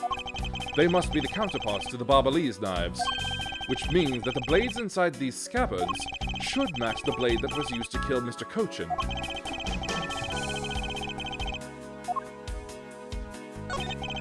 Knives adorned with flowers are on display here. I suspect that these are the counterparts to the Ablaze knives. The blades of these knives should match the blade of the knife that killed Mr. Cochin. What? One of the knives is missing its blade! Let's see if the two pieces, the blade and the handle, fit each other. It would appear that they fit together quite well, almost seamlessly. Then this means that an Alabastian knife did find its way into Babal. But how?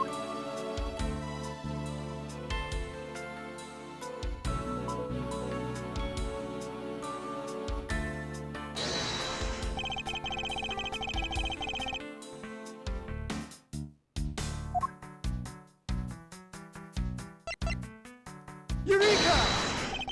Larry, about this spear. Oh, are you feeling it? Bam! I thought there was something strange about this spear.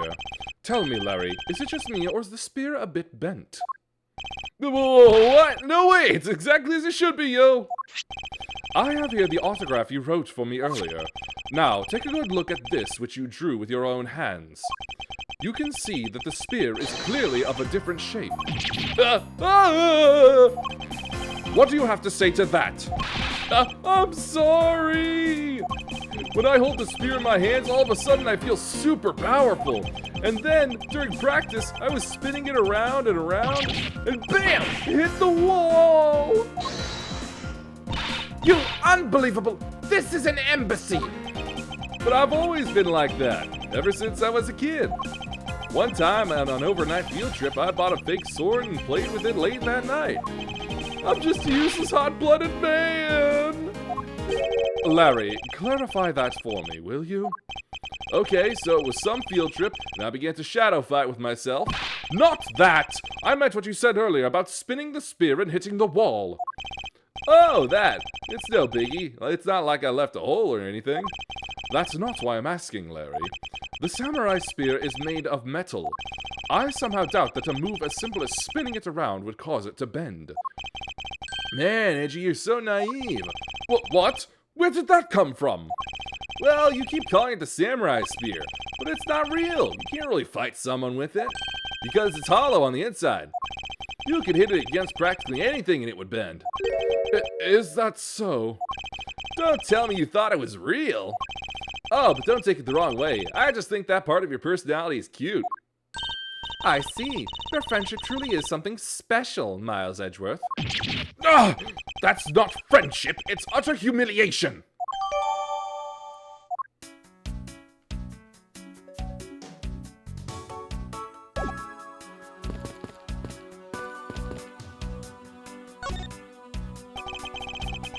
So this is the victim, Damask II. What is with his gaudy outfit? You don't know about Master Mask? A few months ago, this thief caused a lot of havoc on the populace.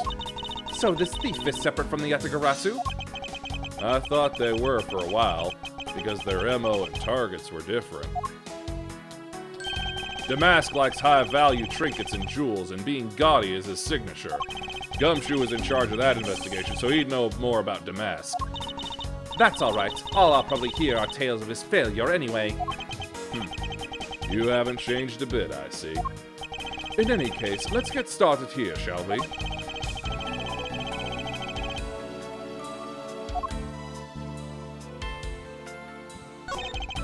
I thought that Damask had quit the business. This guy, he's just a copycat using the name. A phony successor. He's just another petty thief. His real identity is an out-of-work guy by the name of Kashi No. He's 29 and wanted on larceny charges. From his clothes and what he was carrying, we determined that this guy is the real Damask II. The cause of death appears to be the loss of blood from the back of his head. It seems that he was struck with something very hard. In other words, he was bludgeoned to death.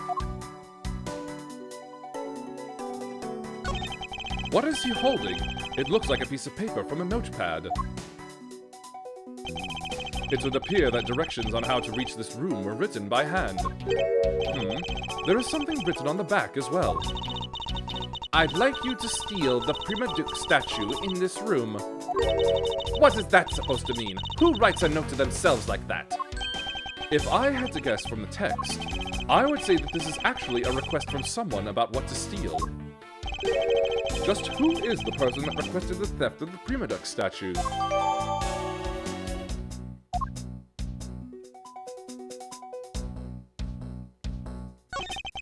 So this is the murder weapon in this case. There's blood on the blade.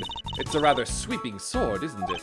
What did you expect? It's Steel Samurai Daddy's secondary weapon. I only call it his secondary because although he uses his sword in most of his battles, well, it's his trusty samurai spear that he turns to in a real fight. You sure know quite a bit about the Steel Samurai. That's only because I saw the stage show earlier. The owner of this sword is the Steel Samurai, or in other words, Larry. I should probably ask him about it, as detrimental as it is to proving him innocent.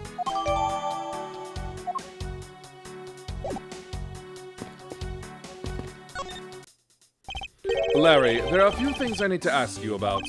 Hey, how about that? I've got a few things I've got to ask you too. What is it?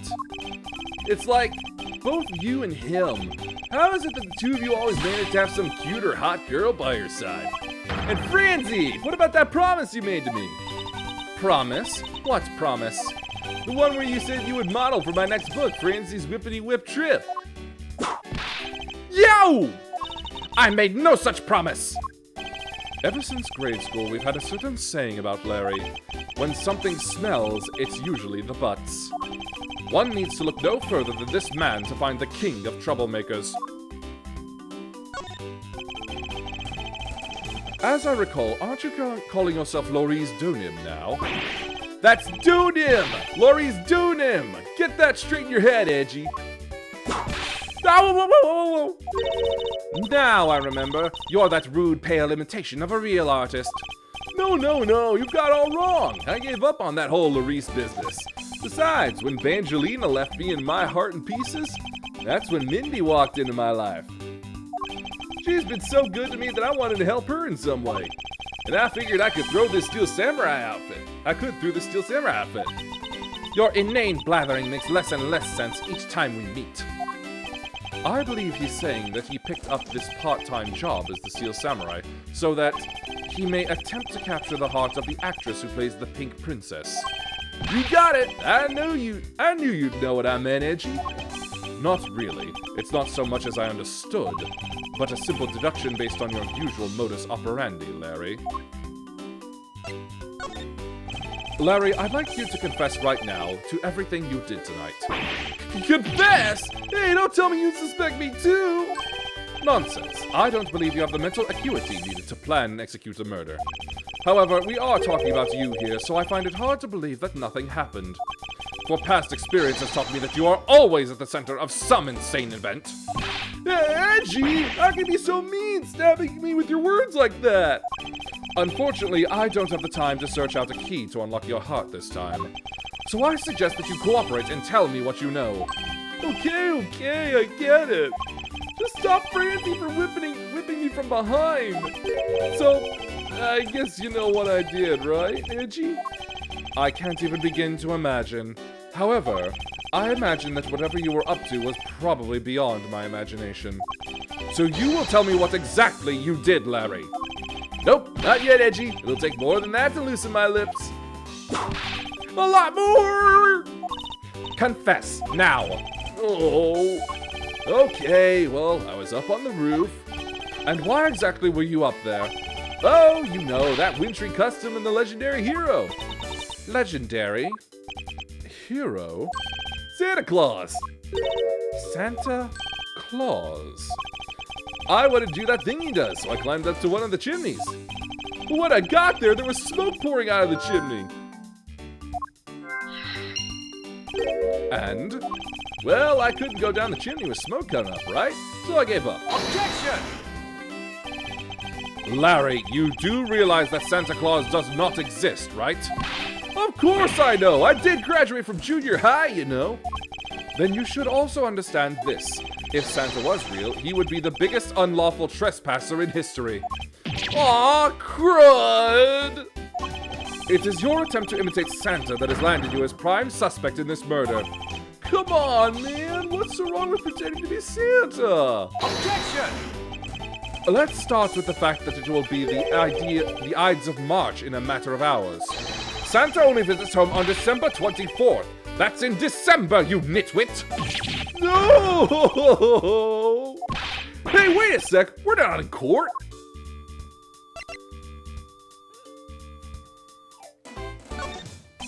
Larry, about the samurai sword that was used as the murder weapon. Oh, that. Well, I shook hands with the ambassador in this room, you know. Yes, apparently you did.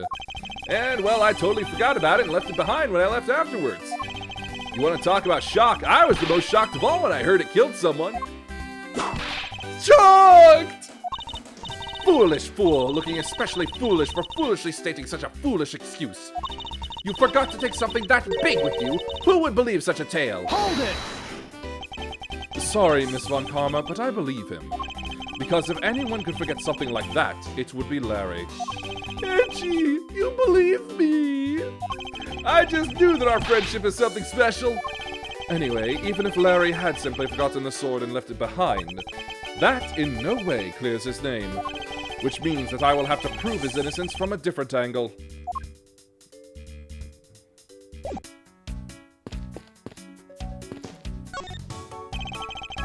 The person shaking hands with the Steel Samurai in this picture is Ambassador Alba. It was taken just before the murder. The Steel Samurai must be very popular. They're even using the National Treasure as a backdrop. I just don't understand. What exactly is so great about the top knot there? Clearly there is a depth to the show that a young person like you can't fathom. Speaking of young people, aren't young children the target audience of this show of costumed actors?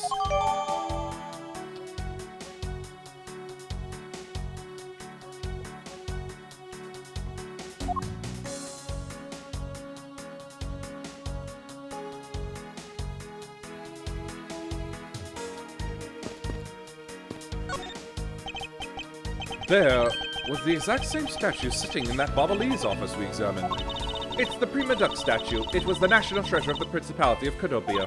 There was only one of these statues, meaning that one of the two is a replica. But both Alabast and Babal claim to have the real thing. What an incredibly childish fight to have.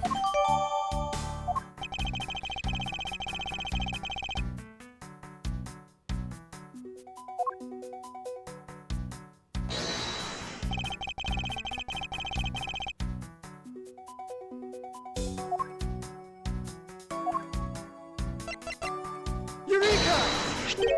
Look at this photo and tell me what you find odd about this scene, Miss Von Karma. The apparent joy on the ambassador's face as he shakes that top-knot's hand. That's not it. I was trying to point out that the statue in the photo is facing a different way. You're right. This statue is a national treasure. As such, only an ambassador or a secretariat-level person is allowed to handle it. The fact that the statue is facing one way in this photo, and now it's facing a different direction in this preserved crime scene, is proof that someone touched the statue around the time of the crime.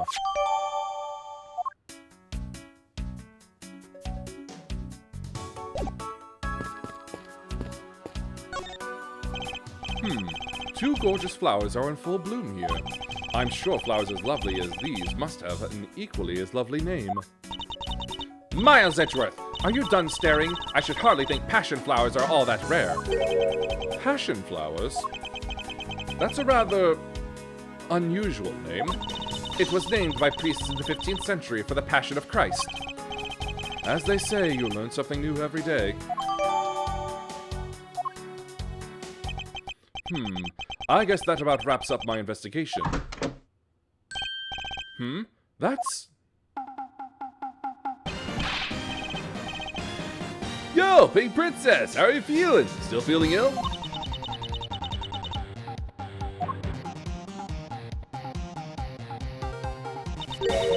And yet another strange character comes out of the woodwork.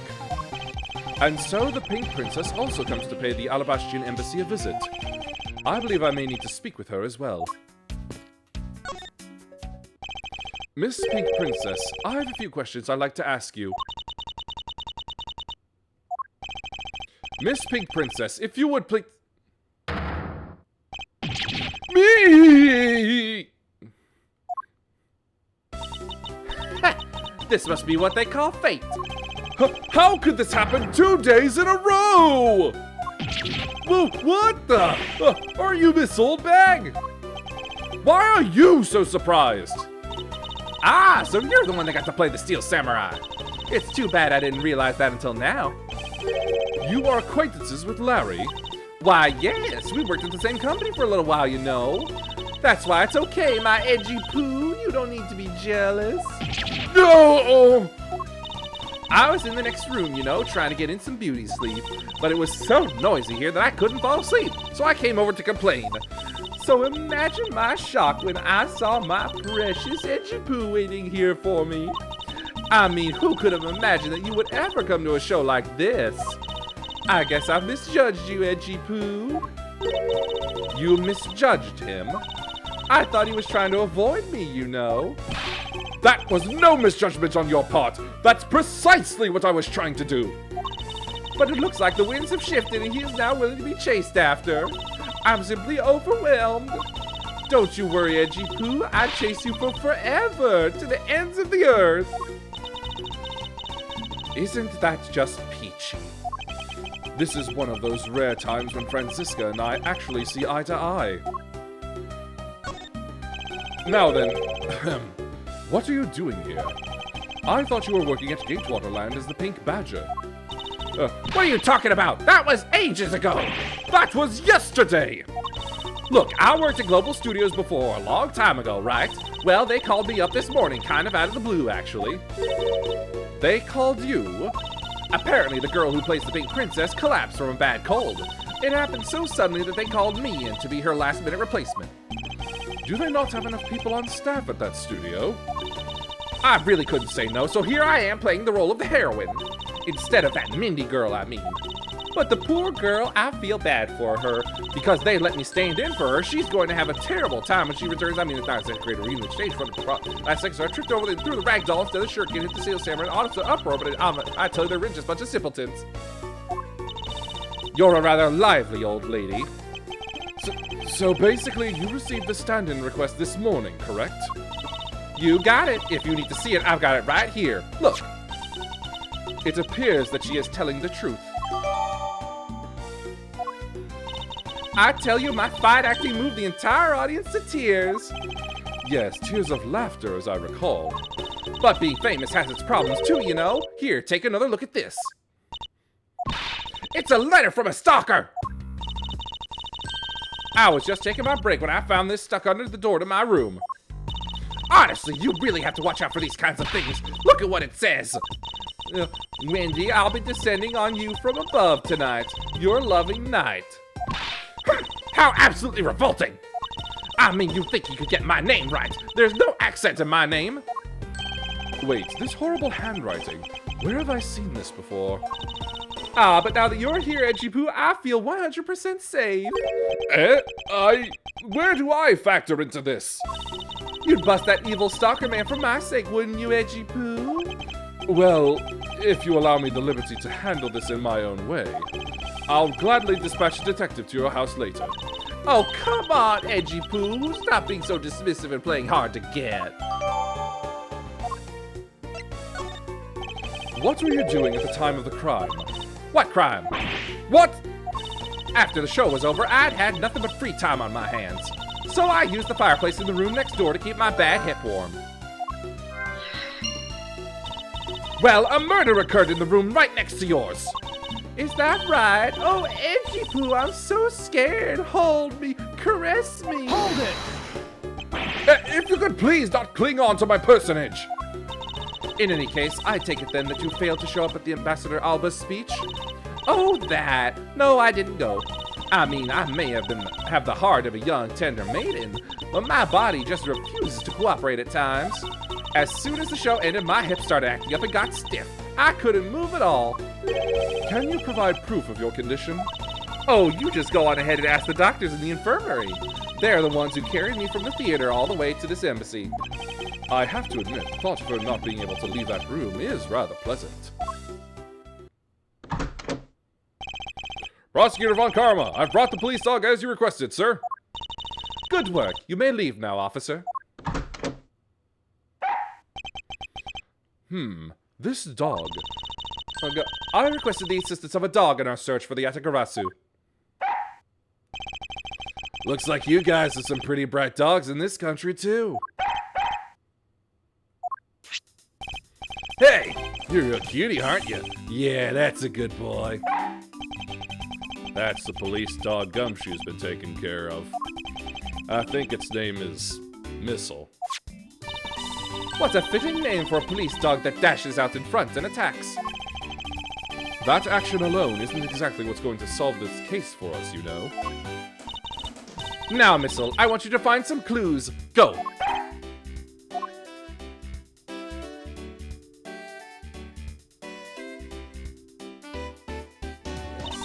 Good dog. You really are quite bright, aren't you? Unlike a certain someone I know. Now, what do we have here?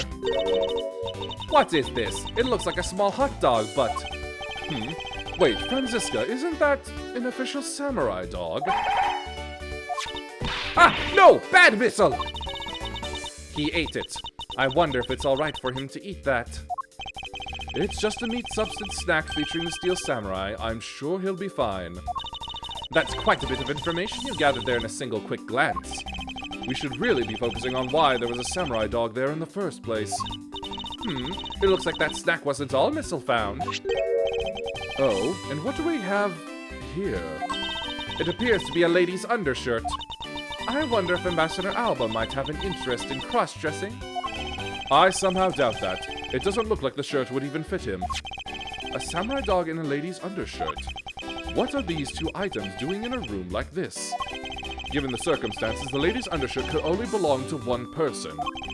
I suppose I should get this over with and ask the owner of said undershirt about it.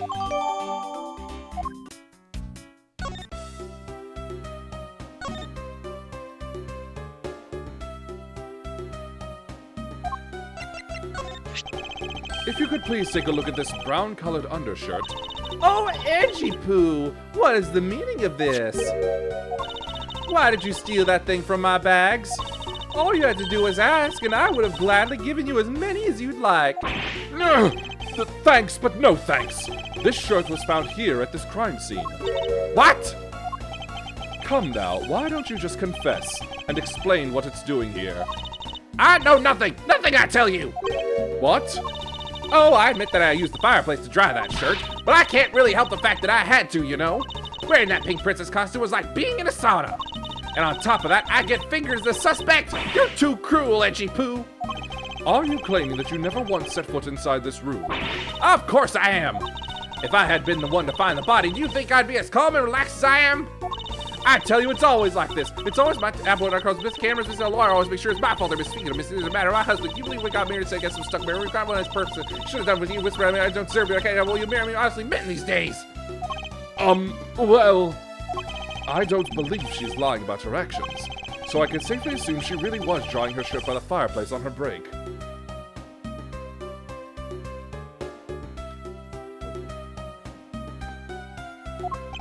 And somehow, the undershirt managed to move from the next room into this one. I assume the samurai dog was also yours? Ah, that brilliant mind of yours. You really can see through everything about me. And so the feeling of dread continues. But I suppose I should ask for more details.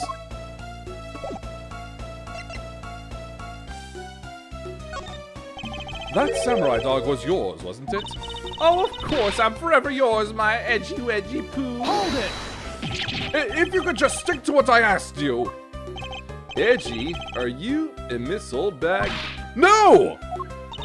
You really don't change, do you? When will you learn how to take a joke? Anyway, that samurai dog wasn't mine. Those things are a present from the studio in the embassy to the embassy. A present? The studio bigwigs basically told us to play delivery boys. We were supposed to hand the dogs off to the embassy people and tell them hi. I had to pile them all into the push cart just to move them all. Those studio guys should have delivered those things by themselves. Right, Edgy? So, did you deliver the samurai dogs to the embassy staff as per your instructions? Hey, Edgy! Don't just ignore me and my question! Or are you going to stick up for me? How about that? See, after the show, I went to rest a spell in the dressing room. Because of my bad hip, you know. And there they were, the samurai dogs were just sitting on the dressing room floor. I suppose you had to make preparations for distributing them after the show. Well, if by preparation you mean sampling them as well. Excuse me? Oh, I tried one and thought they were actually quite good. Sorry, but I just had to find out. I know it was silly of me to think this, but I figured that since they're for a kids show, their taste was probably for kids too. But they were so good that I couldn't stop. Before I went back to my room, I just had to help myself to half a dozen or so boxes. As I sat there by the roaring fire, warming them and eating them, I thought, this is... What is it now? Oh, I know. I bet you want a box too, don't you, my edgy poo? Well, who am I to say no to you? But I'll only give you one. The rest are all for me. Looks like the lesson for today is that when the Steel Samurai and the Pink Princess take off their masks, they transform into a pair of annoying troublemakers.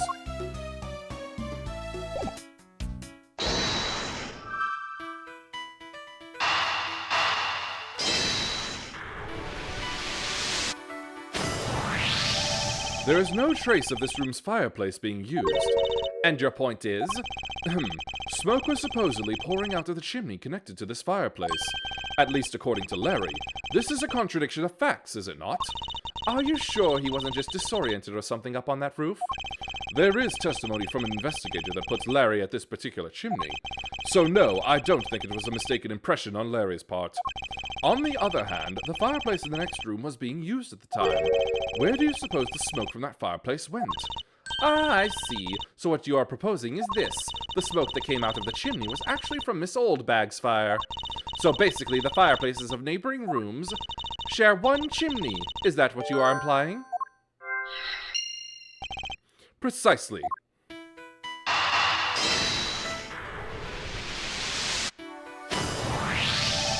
The lady's undershirt that Missile found. Ah! Why are you getting all excited over holding onto a lady's undergarment? Miles Edgeworth, you uncouth sea slug! If you know the owner of said undershirt, then hurry up and return it to her already.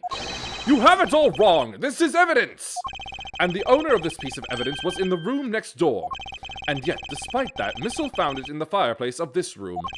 This lady's undershirt. Are you seriously claiming that it somehow passed through a solid brick wall? Not quite. The fireplace in this room is connected to a chimney. The other fireplace in the other room is also connected to the same chimney, leading us to the possibility that the two fireplaces are connected to each other. Perhaps a closer look at the back of the fireplace is in order. There is an X on the back wall of the fireplace. Let's see if I can't get a better look at it. But what in the... The wall separating this room's fireplace from the next room's fireplace apparently turns. As I suspected, this fireplace does indeed connect this room to the neighboring room. The neighboring room? There appears to be nothing particular about the next room. But the fact that there is nothing special about the next room isn't what's important. It's the fact that there is a secret passageway through this room's fireplace. We now know that the fireplace connects the two rooms, but how exactly is that significant? You aren't going to suddenly name the old lady as Damask II's killer now, are you? No, she couldn't move at all because of her stiff hip, so she could not have been the one. Unfortunately, I believe that this fireplace has nothing whatsoever to do with Damask II's murder.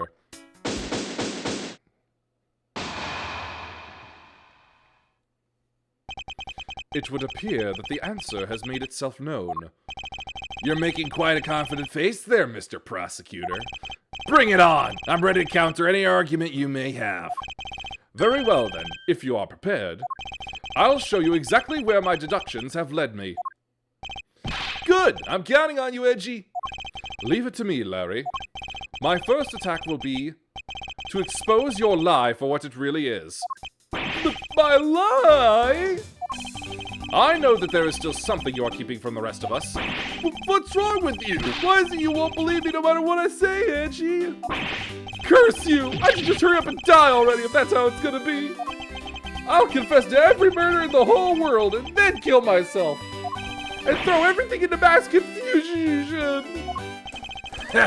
You made some wonderful friends as a child, I see. Larry, I only have one thing to say to you. Even if you make that face at me, it's no use. A man who is ready to die is strong-willed, you know.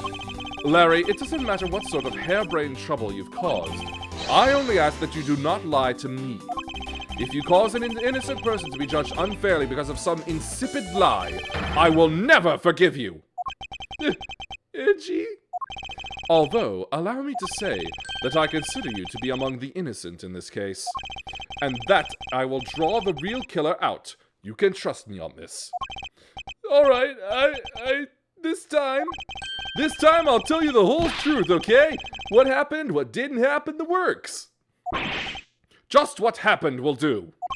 Now then, if you would please testify as to what you did up on the roof tonight.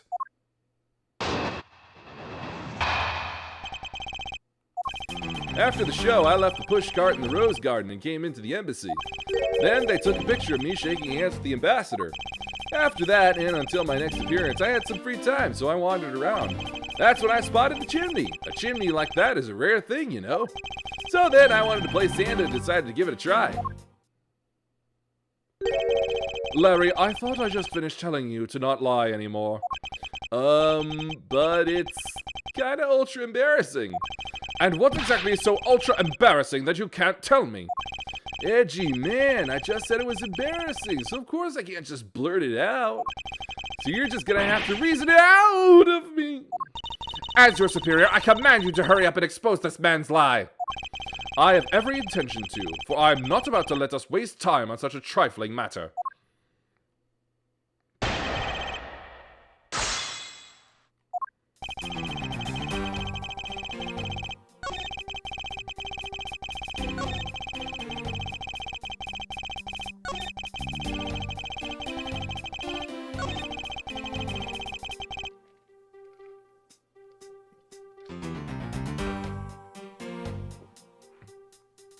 Problem with your VTuber model and game conflicting? No, I just simply leave myself off to focus, as this is a voice acting experience to focus on. Hold it! You suddenly wanted to play Santa. Oh, well, actually, I dressed up as Santa once before already. That was down at Gourd Lake. Ugh, I'd appreciate it if you wouldn't dredge up such unnecessary memories for me. Sounds like you guys share a lot of history. A perk to being childhood friends, huh? Besides, it's not a felony to dress up and play Santa, you know. Santa doesn't go around killing people after he comes down a family's chimney, after all. Actually, is it worth delving into whether or not playing Santa is a big deal? Actually, I believe in the case of this man, playing Santa is actually quite a big deal. Are you saying that your buddy isn't exactly made of Santa-quality stuff? Precisely. You hit the nail on the head, Agent Lang. Hey, Edgy, that's so incredibly mean! Tell me something, Larry. Did you know that Santa's job is to deliver presents to people all over the world? Of course I know that! I did graduate from junior high, you know! In that case, it's your turn to tell me something. I want you to tell me to whom you were delivering a present to. I was, delivering a present to a child not basking in the warm glow of love? Objection! That must be the most elegant description of you I've ever heard, but a lie is still a lie.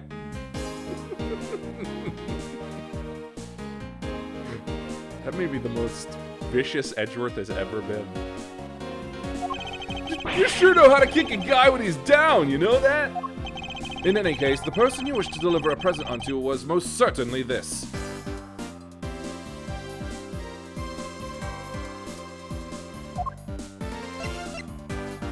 Take that! Interesting taste you have there, Mr. Suspect. Don't spread lies about me! I totally didn't want to see Miss Oldback so much that I'd try to go down a chimney. Ow! I advise you to stop right there in your bashing of a lady. Well, I must admit that I myself hardly ever have the want to run into that lady. However, what if you were misinformed and under the wrong impression? Then what? Define wrong impression. I simply mean that the man before you thought to enter the old lady's room without knowing one very important fact. And that fact is best summed up with this. Take that! This is something the old lady received from her employer for the night. The girl who normally plays the Pink Princess, Mindy, was it again? It seems that this man is quite taken with that actress. But that's not true, Edgy. She's the one with the hots for me. I just know it. I can feel her sexy beam piercing my heart when she's watching me. Sexy beam, I tell you! You filthy, despicable, inconsiderate, fickle, idiotic, cowardly apparition of a man! You haven't matured at all since we last met. Hey, Mr. Prosecutor. Yes? This guy, he's got bigger problems than just getting involved in murders, I take it. I suppose you could put it that way. Hey, what the heck, man? I don't get you guys at all. Why do you all have to make me out to be some sort of bad guy? To return to the original topic, I propose that at least this much has been made clear. Without any knowledge that Miss Mindy had fallen ill, Larry tried to make his way into the Pink Princess's room. That much we know for sure.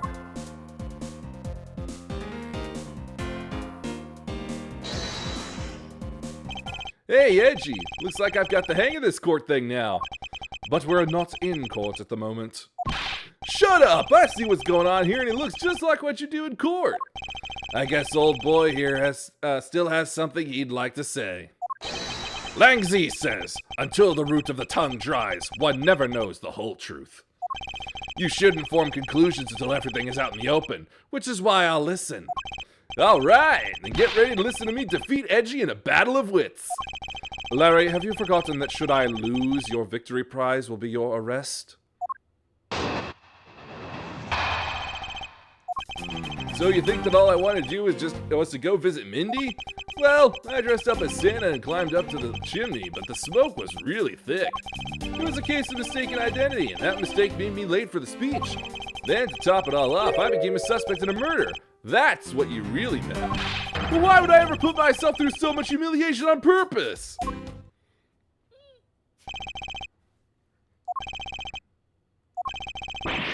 Hey, someone say something! Larry, are you seriously trying to submit this, not as a confession, but as a testimony? So what if I am? Is there something wrong with that? My claim is a claim, claiming my claim. You have a problem with that? So it was you! You're my stalker! But I should warn you, it doesn't matter what kind of flattery you throw at me. I'm the devoted type of woman who's wholly focused on one man and one man only, and that as long as Edgy Poo is alive, I just can't drop him beyond faithful. No, I can't. I already tempted a tiny whiny bit, but love my dear Edgy Poo, which my past flag colors stay completely true to my liberty. Ah, I'm so inspired. You're such an inconsiderate, cowardly, idiotic, and all-around completely worthless man. I thought I heard something ominous just now, but perhaps it was just my imagination. I believe there is nothing further for me to prove at this point. What do you mean? Of course you still got something to prove. You still have to show some proof that I was trying to meet up with Mindy. Proof, you say? Remember, Edgy, everything is evidence in court, right? You mean evidence is everything in court, Larry, but I understand your point. Yeah, see, I'm totally a pro at this now. Very well, if you wish to see the evidence, then let me show you the last piece of evidence you'll ever wish to see.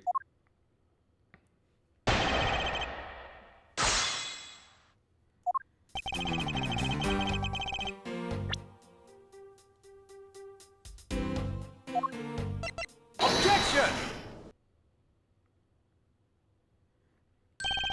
Larry, don't even think about denying that you have knowledge of this letter. Hey! What are you showing that thing to me? Wendy, I'll be descending on you from above tonight, your loving knight. Well, isn't that just romantic? But you weren't able to descend on her from above, were you, Mr. Loving Knight? I have no idea what you're talking about. I don't remember a thing. Objection! You can pretend to be ignorant all you'd like, but it's written right here. This letter proves that you were not out to meet the old lady, but rather that you were attempting to pay Miss Mindy a visit. Oh, whoops.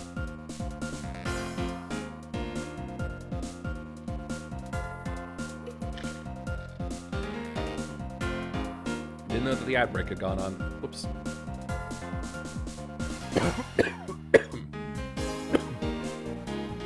All right. Take that! Larry, I suggest you take up penmanship lessons. That is, if you never wish to experience this level of embarrassment ever again. Whoa, what the heck? What are you talking about? Speak English! You wrote Mindy so sloppily that it became Wendy to the average eye. Hey, stop picking on me. It's so embarrassing! There. Isn't that what childhood friends are for? They're the best, aren't they? For punching. But that will have to wait until we're off of this crime scene. Edgy, save me from the scary man! Sure, if you're willing to make amends, starting with your incredibly embarrassing mistake. That wasn't me! Come again? It's a fake! Somebody's out to get me, so they made that fake letter! Set me up! Accept your defeat graciously.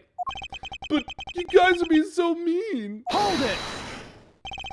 Penmanship analysis. What's that? No matter who, all people have certain unique features to their handwriting. Ergo, all we have to do is compare the handwriting in this letter to a sample of yours, and we'll know soon enough who it was that sent this letter. I'll never write another thing in my life! Hold it! Tisk, tisk, tisk. It's no use, Mr. Loving Knight, for you've already graciously provided me with a sample of your handwriting. Take that! This autograph in our mysterious letter. If we compare the handwriting, we'll know the answer to our questions soon enough. Confess now, Larry, to your miserable failure. I'm sorry. I did it. It was me causing trouble again. I admit it. You hit the nail right on the head, Edgy. So, he finally confesses. I saw the Pink Princess being carried around in a stretcher and got worried, alright? I wanted to go into Mindy's room, but the doctors wouldn't let me in. So what choice did I have? It was the chimney or bust, Edgy. Your mind jumped from the door to the chimney. What a criminally overactive imagination. Well, at least I was honest and wrote Mindy a letter and stuck it under the door. That way she wouldn't be so shocked when I came down through the chimney. Except for the fact that the letter was an utter failure at conveying said sentiment. I'm really, really sorry. Larry, you may be a shameful, good-for-nothing blight on the face of humanity. However, I always knew you weren't the killer. I told you to trust me, because at the very least I can attest to that about you. Edgy, you're... Ah! We've lost a lot of valuable time because of you! Ow! In any case, I believe we could say that we now know exactly what happened. Mr. Larry Butt sought to climb down the chimney, not for access to the crime scene, but to enter the room of the elderly lady next door. Great job, Mr. Prosecutor. Although I still find it a bit unbelievable that the two of you are friends. But the suspicion on that guy over there isn't completely resolved yet, so don't get any funny ideas about running off, okay? Ow! Hey, what? Edgy, what does the Wolfman mean when he says, I'm not off the hook yet? He means the murder weapon. Larry, did you forget? There are 2 layers of suspicion hanging over your head. That's exactly what I mean. We can't only rely on the words of the suspect after all. We may have figured out where he was and what he was doing all night, but the bloodstained samurai sword that was left at the crime scene, as long as there's no satisfactory explanation for that, this wolf will refuse to ease up on his bite. Hey, gee, that guy, he looks like he's seriously about to take a bite out of me. I'm well aware, and you should be as well, that this upcoming battle will be crucial.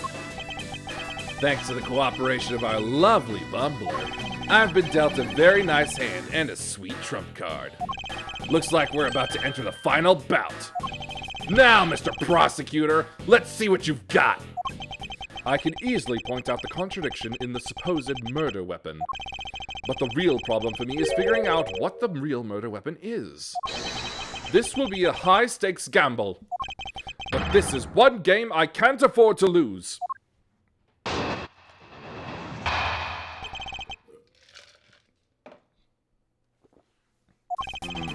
I was the one who found the body of the victim, Damask II. Beside him was the samurai sword, glittering red and offering up the scent of blood. It was supposed to be in the Steel Samurai's dressing room, but I found it here instead. Plus, I found the murder weapon's owner, the suspect, Larry Butts, in here too. I need to pop the...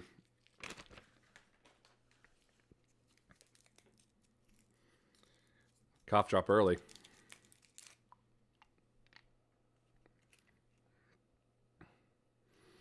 Okay. Isn't it a bit far-fetched to accuse someone simply on the basis of ownership? But this owner wanted to sneak in onto the crime scene. I think that's plenty to go on, don't you? Hold it! If you're alluding to his reason for being by the chimney, we've already established that. Not so fast! Hold on there, Mr. Prosecutor. You two are longtime friends, right? Who's to say you didn't fabricate the evidence to give him an alibi? You're accusing me of fabricating evidence? You think I can believe anything you produce? Forging evidence is all you prosecutors do. This man has some serious issues with prosecutors. But come on, I can't think of something as complicated as that, right, Edgy? Larry, I can agree because I know you and your personality well. However, Agent Lang knows nothing about you, or me for that matter. I sense his hatred for my entire profession emanating from his entire being. Meaning that the only way I can prove Larry's innocence is to present irrefutable evidence.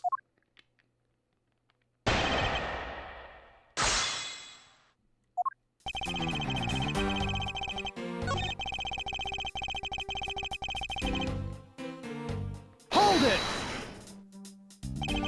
Excuse me, but glittering red and offering up the scent of blood? Do I have to spell it out for you? I mean the sight and smell of blood, of course. And according to the tests, the blood on the sword belongs to the victim. The sword was made to only be used on stage, so it's not sharp. But it is pretty weighty. It's certainly heavy enough to beat someone to death with. which leads me to suspect that the victim was beaten to death with the sword. Beaten to death, huh? This last statement is too important to just let it slip by. Besides, Mr. Samurai, it was the samurai sword covered in the victim's blood. I suspect he beat the victim to death with that thing.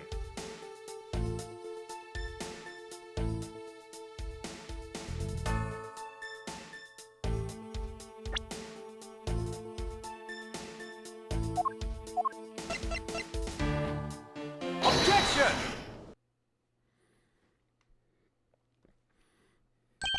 Do you know what this is, Agent Lang? Ha! It's a long spear, right? We used to use those a lot in my country a long time ago. Piercing, mowing people down, spears are the weapon of heroes throughout history. It's the next most effective weapon after the whip. I think the whip is in a slightly different category. So what's your point? Are you trying to tell me that the spear is the real weapon? No, I simply want you to take a look at this section here. The way it's bent? Precisely. Apparently, a certain troublemaker hit it against a wall in this embassy earlier. And as you can clearly see, the insides of the Steel Samurai's weapons are hollow. In other words, they're replicas that aren't strong enough to deliver a damaging blow. Let alone the multiple strikes necessary to bludgeon someone to death. And yet there is not even a dent in the samurai sword. How do you explain that? Ah! Oh yeah, the sword and the spear are made of the same stuff, so they bend easily. But I wish they'd make them out of better stuff, because the spear got bent. I wasn't able to do my special early summer rain jab move. Man, I got such an earful from the director of the play for not doing it in the show. The Steel Samurai's special move was changed tonight because of him? Yo! That's more than enough of your whiny whimpering. Now, back on the topic of the spear. Yes, let's return to the real topic of discussion. This is where the real gamble begins. I don't have a real strategy per se. So all I can do for now is let the chips fall where they may. Using guesswork and taking risks in place of real logic is hardly the Von Karma way. It's neither smart nor very clever. Miss Von Karma, as you know, unlike your father, I am not a genius prosecutor. Plus, I doubt his record of a 40-year win streak will ever be broken. But perhaps it is for the best if it remains unbroken. For no one should have conceived of the notion to convict all defendants in the first place. Objection! What a foolishly foolish statement from a foolish fool who hates to lose. It's the job of a prosecutor to make sure that all defendants are found guilty in court. There is nothing more important in this world than a perfect victory. Hold it! That may be your opinion, however, I don't believe that's all we are. As a prosecutor, what I pursue is not the perfect victory, but the perfect truth. And if that means that the bridge I must cross will crumble beneath my feet, then let it crumble as I walk on towards the truth. Not so fast! You're good at keeping me entertained, Mr. Prosecutor. But you know, humans are delicate creatures. The slightest bump and we expire. I'd like you to consider, if you will, the possibility that the sword was used in such a way that the attack killed Damask II without bending it. So, what do you think of my hypothetical scenario? I think you know what to do here, right? And what you need. Of course, what I need is evidence even he can't refute. This is it. It's time to bring this to a close.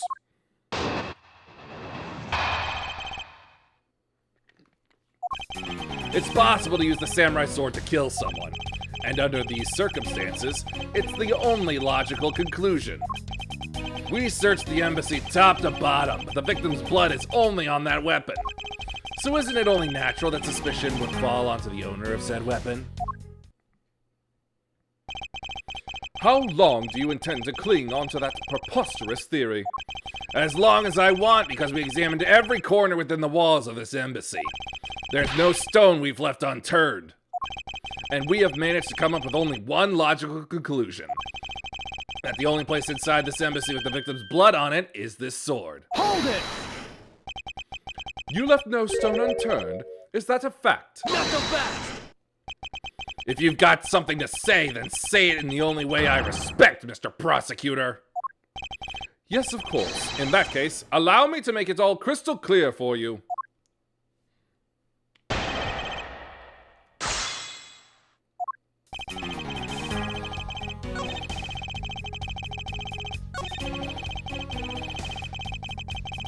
Hold it! The only place where you could find blood was on the samurai sword. That's right, even with luminol. Which means that there are no other possibilities outside of what I've already outlined. Do I have a problem with Agent Lang's assertion that the samurai sword is the only weapon? If you believe that there is no other door or possibility left to open, then allow me to force one open for you. Not so fast! And how do you plan to do that? By showing you what may possibly be the real murder weapon. Not so fast! Ha! The real murder weapon? I hate to repeat myself, but my men have already searched every last inch of this embassy, and they've concluded that nothing else could have been used as the weapon. Knowing these facts, do you still want to press forward with your little hypothesis? Of course. Because it's not possible that your men inspected everything in their investigation. Not so fast! What are you talking about? I don't appreciate mind games, and I don't appreciate it when people like you slander my men. Hold it! I'm not slandering them, I assure you. I'm merely pointing out that their investigative dragnet has a few holes in it. Namely, that there is something your men couldn't even lay a finger on. And that item is the real murder weapon. All right then. I'll play along for now. This real weapon that killed Damas II. What exactly is it? The real murder weapon, which not a single person has yet to touch, is this. Take that! The national treasure of Alabast. You mean the Prima Duck statue? Yes, and as you know, only the ambassador and his secretariat may touch it. Which I believe means that neither you nor your men were able to examine it, correct? Not so fast!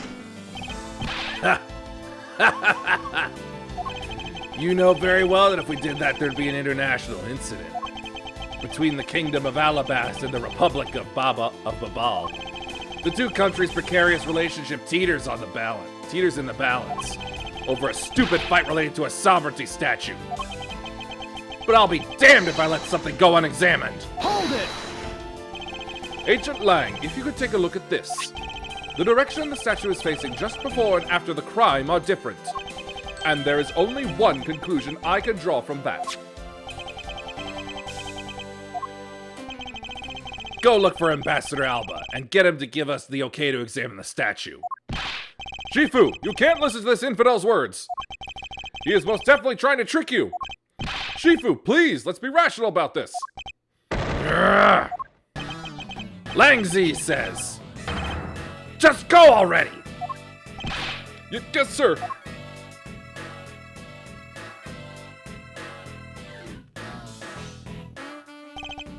Shifu, Yeah? I'm really sorry, sir, but I was unable to convince the ambassador. I was unable to obtain permission for us to examine the Prima Duck statue. I see. Wait! But then the investigation is at a standstill! Agent Lang, I will go and speak with the ambassador personally. Save your breath. He may act all weak and frail, but that old man's one tough cookie. But I guess you've got to be tough when you're representing the whole country, you know. Agent Lang. What do you want? Let's just hurry up and examine the statue already. What? But Shifu, what about causing an international incident? Quiet! I'll take the fall if I have to later. Hold it! Agent Lang, the hypothesis is mine, so if someone is to take the responsibility, let it be me. Responsibility? If we're going to talk in such heavy terms, maybe I should let you. It'd be a real problem for my men if something were to happen to me. All right, then. Less talk and more investigating. If we want to know the truth, we can't stop here. Action must be taken. Agent Lang, I'd like to run a luminol chemiluminescence test on the statue. A luminol test? Ah, good thinking. If the statue is the murder weapon, then some of the victim's blood should be on it.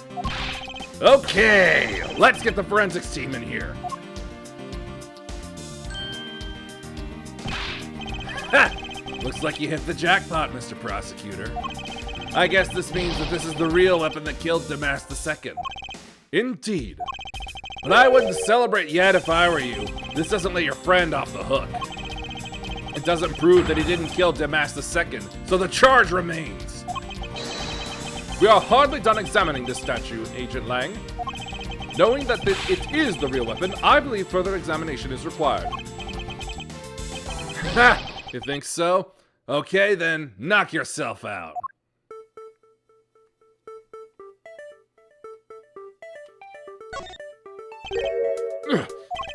And what do we have here? This dirty smudge. It looks like a handprint.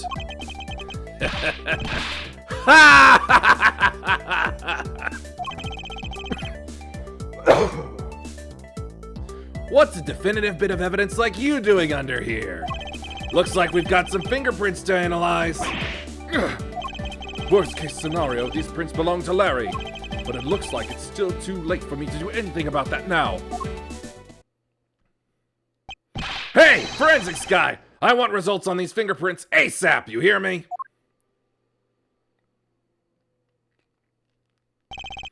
Agent Lang, I have the analysis results, sir. Good, and? Sir, about the prints we lifted from the bottom of the statue. Well, you know the victim of the murder in the Ablaze embassy? The prints belong to him, to Mr. Manny Cochin, sir. But that's... What's going on around here? No, that's impossible! Each Primaduck statue can only be handled by someone of that country. But by the very fact that Mr. Cochin's fingerprints are on this one, it leads me to only one conclusion. This statue is actually Babal's Primaduck statue. Impossible! It can't be!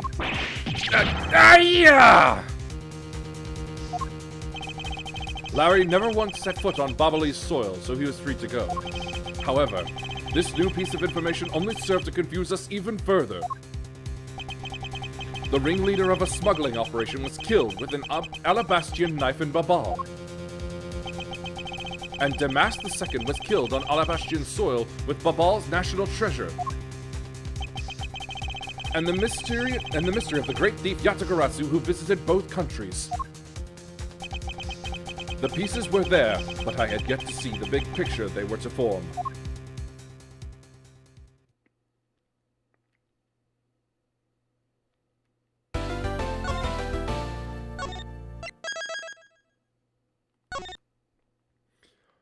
And my throat demands I stop there. Probably could have gone further if old bag hadn't shown up.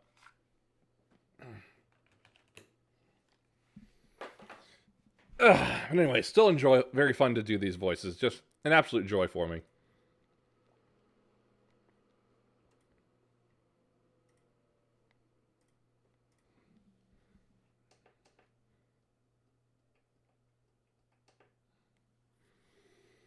Alright, who's currently active that can be rated?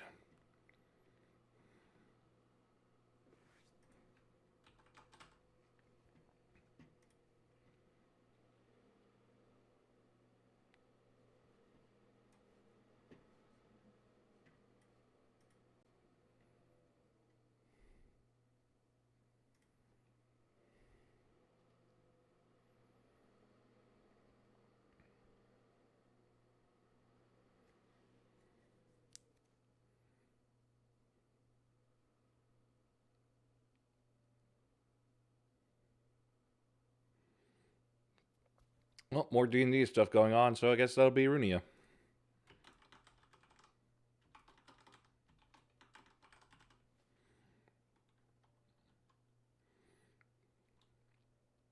Alright. Tomorrow I'm gonna have something fun in store.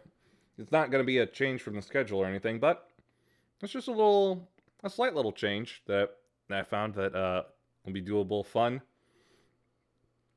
and cute. I'm very much looking forward to it. Let's see, set that back to normal.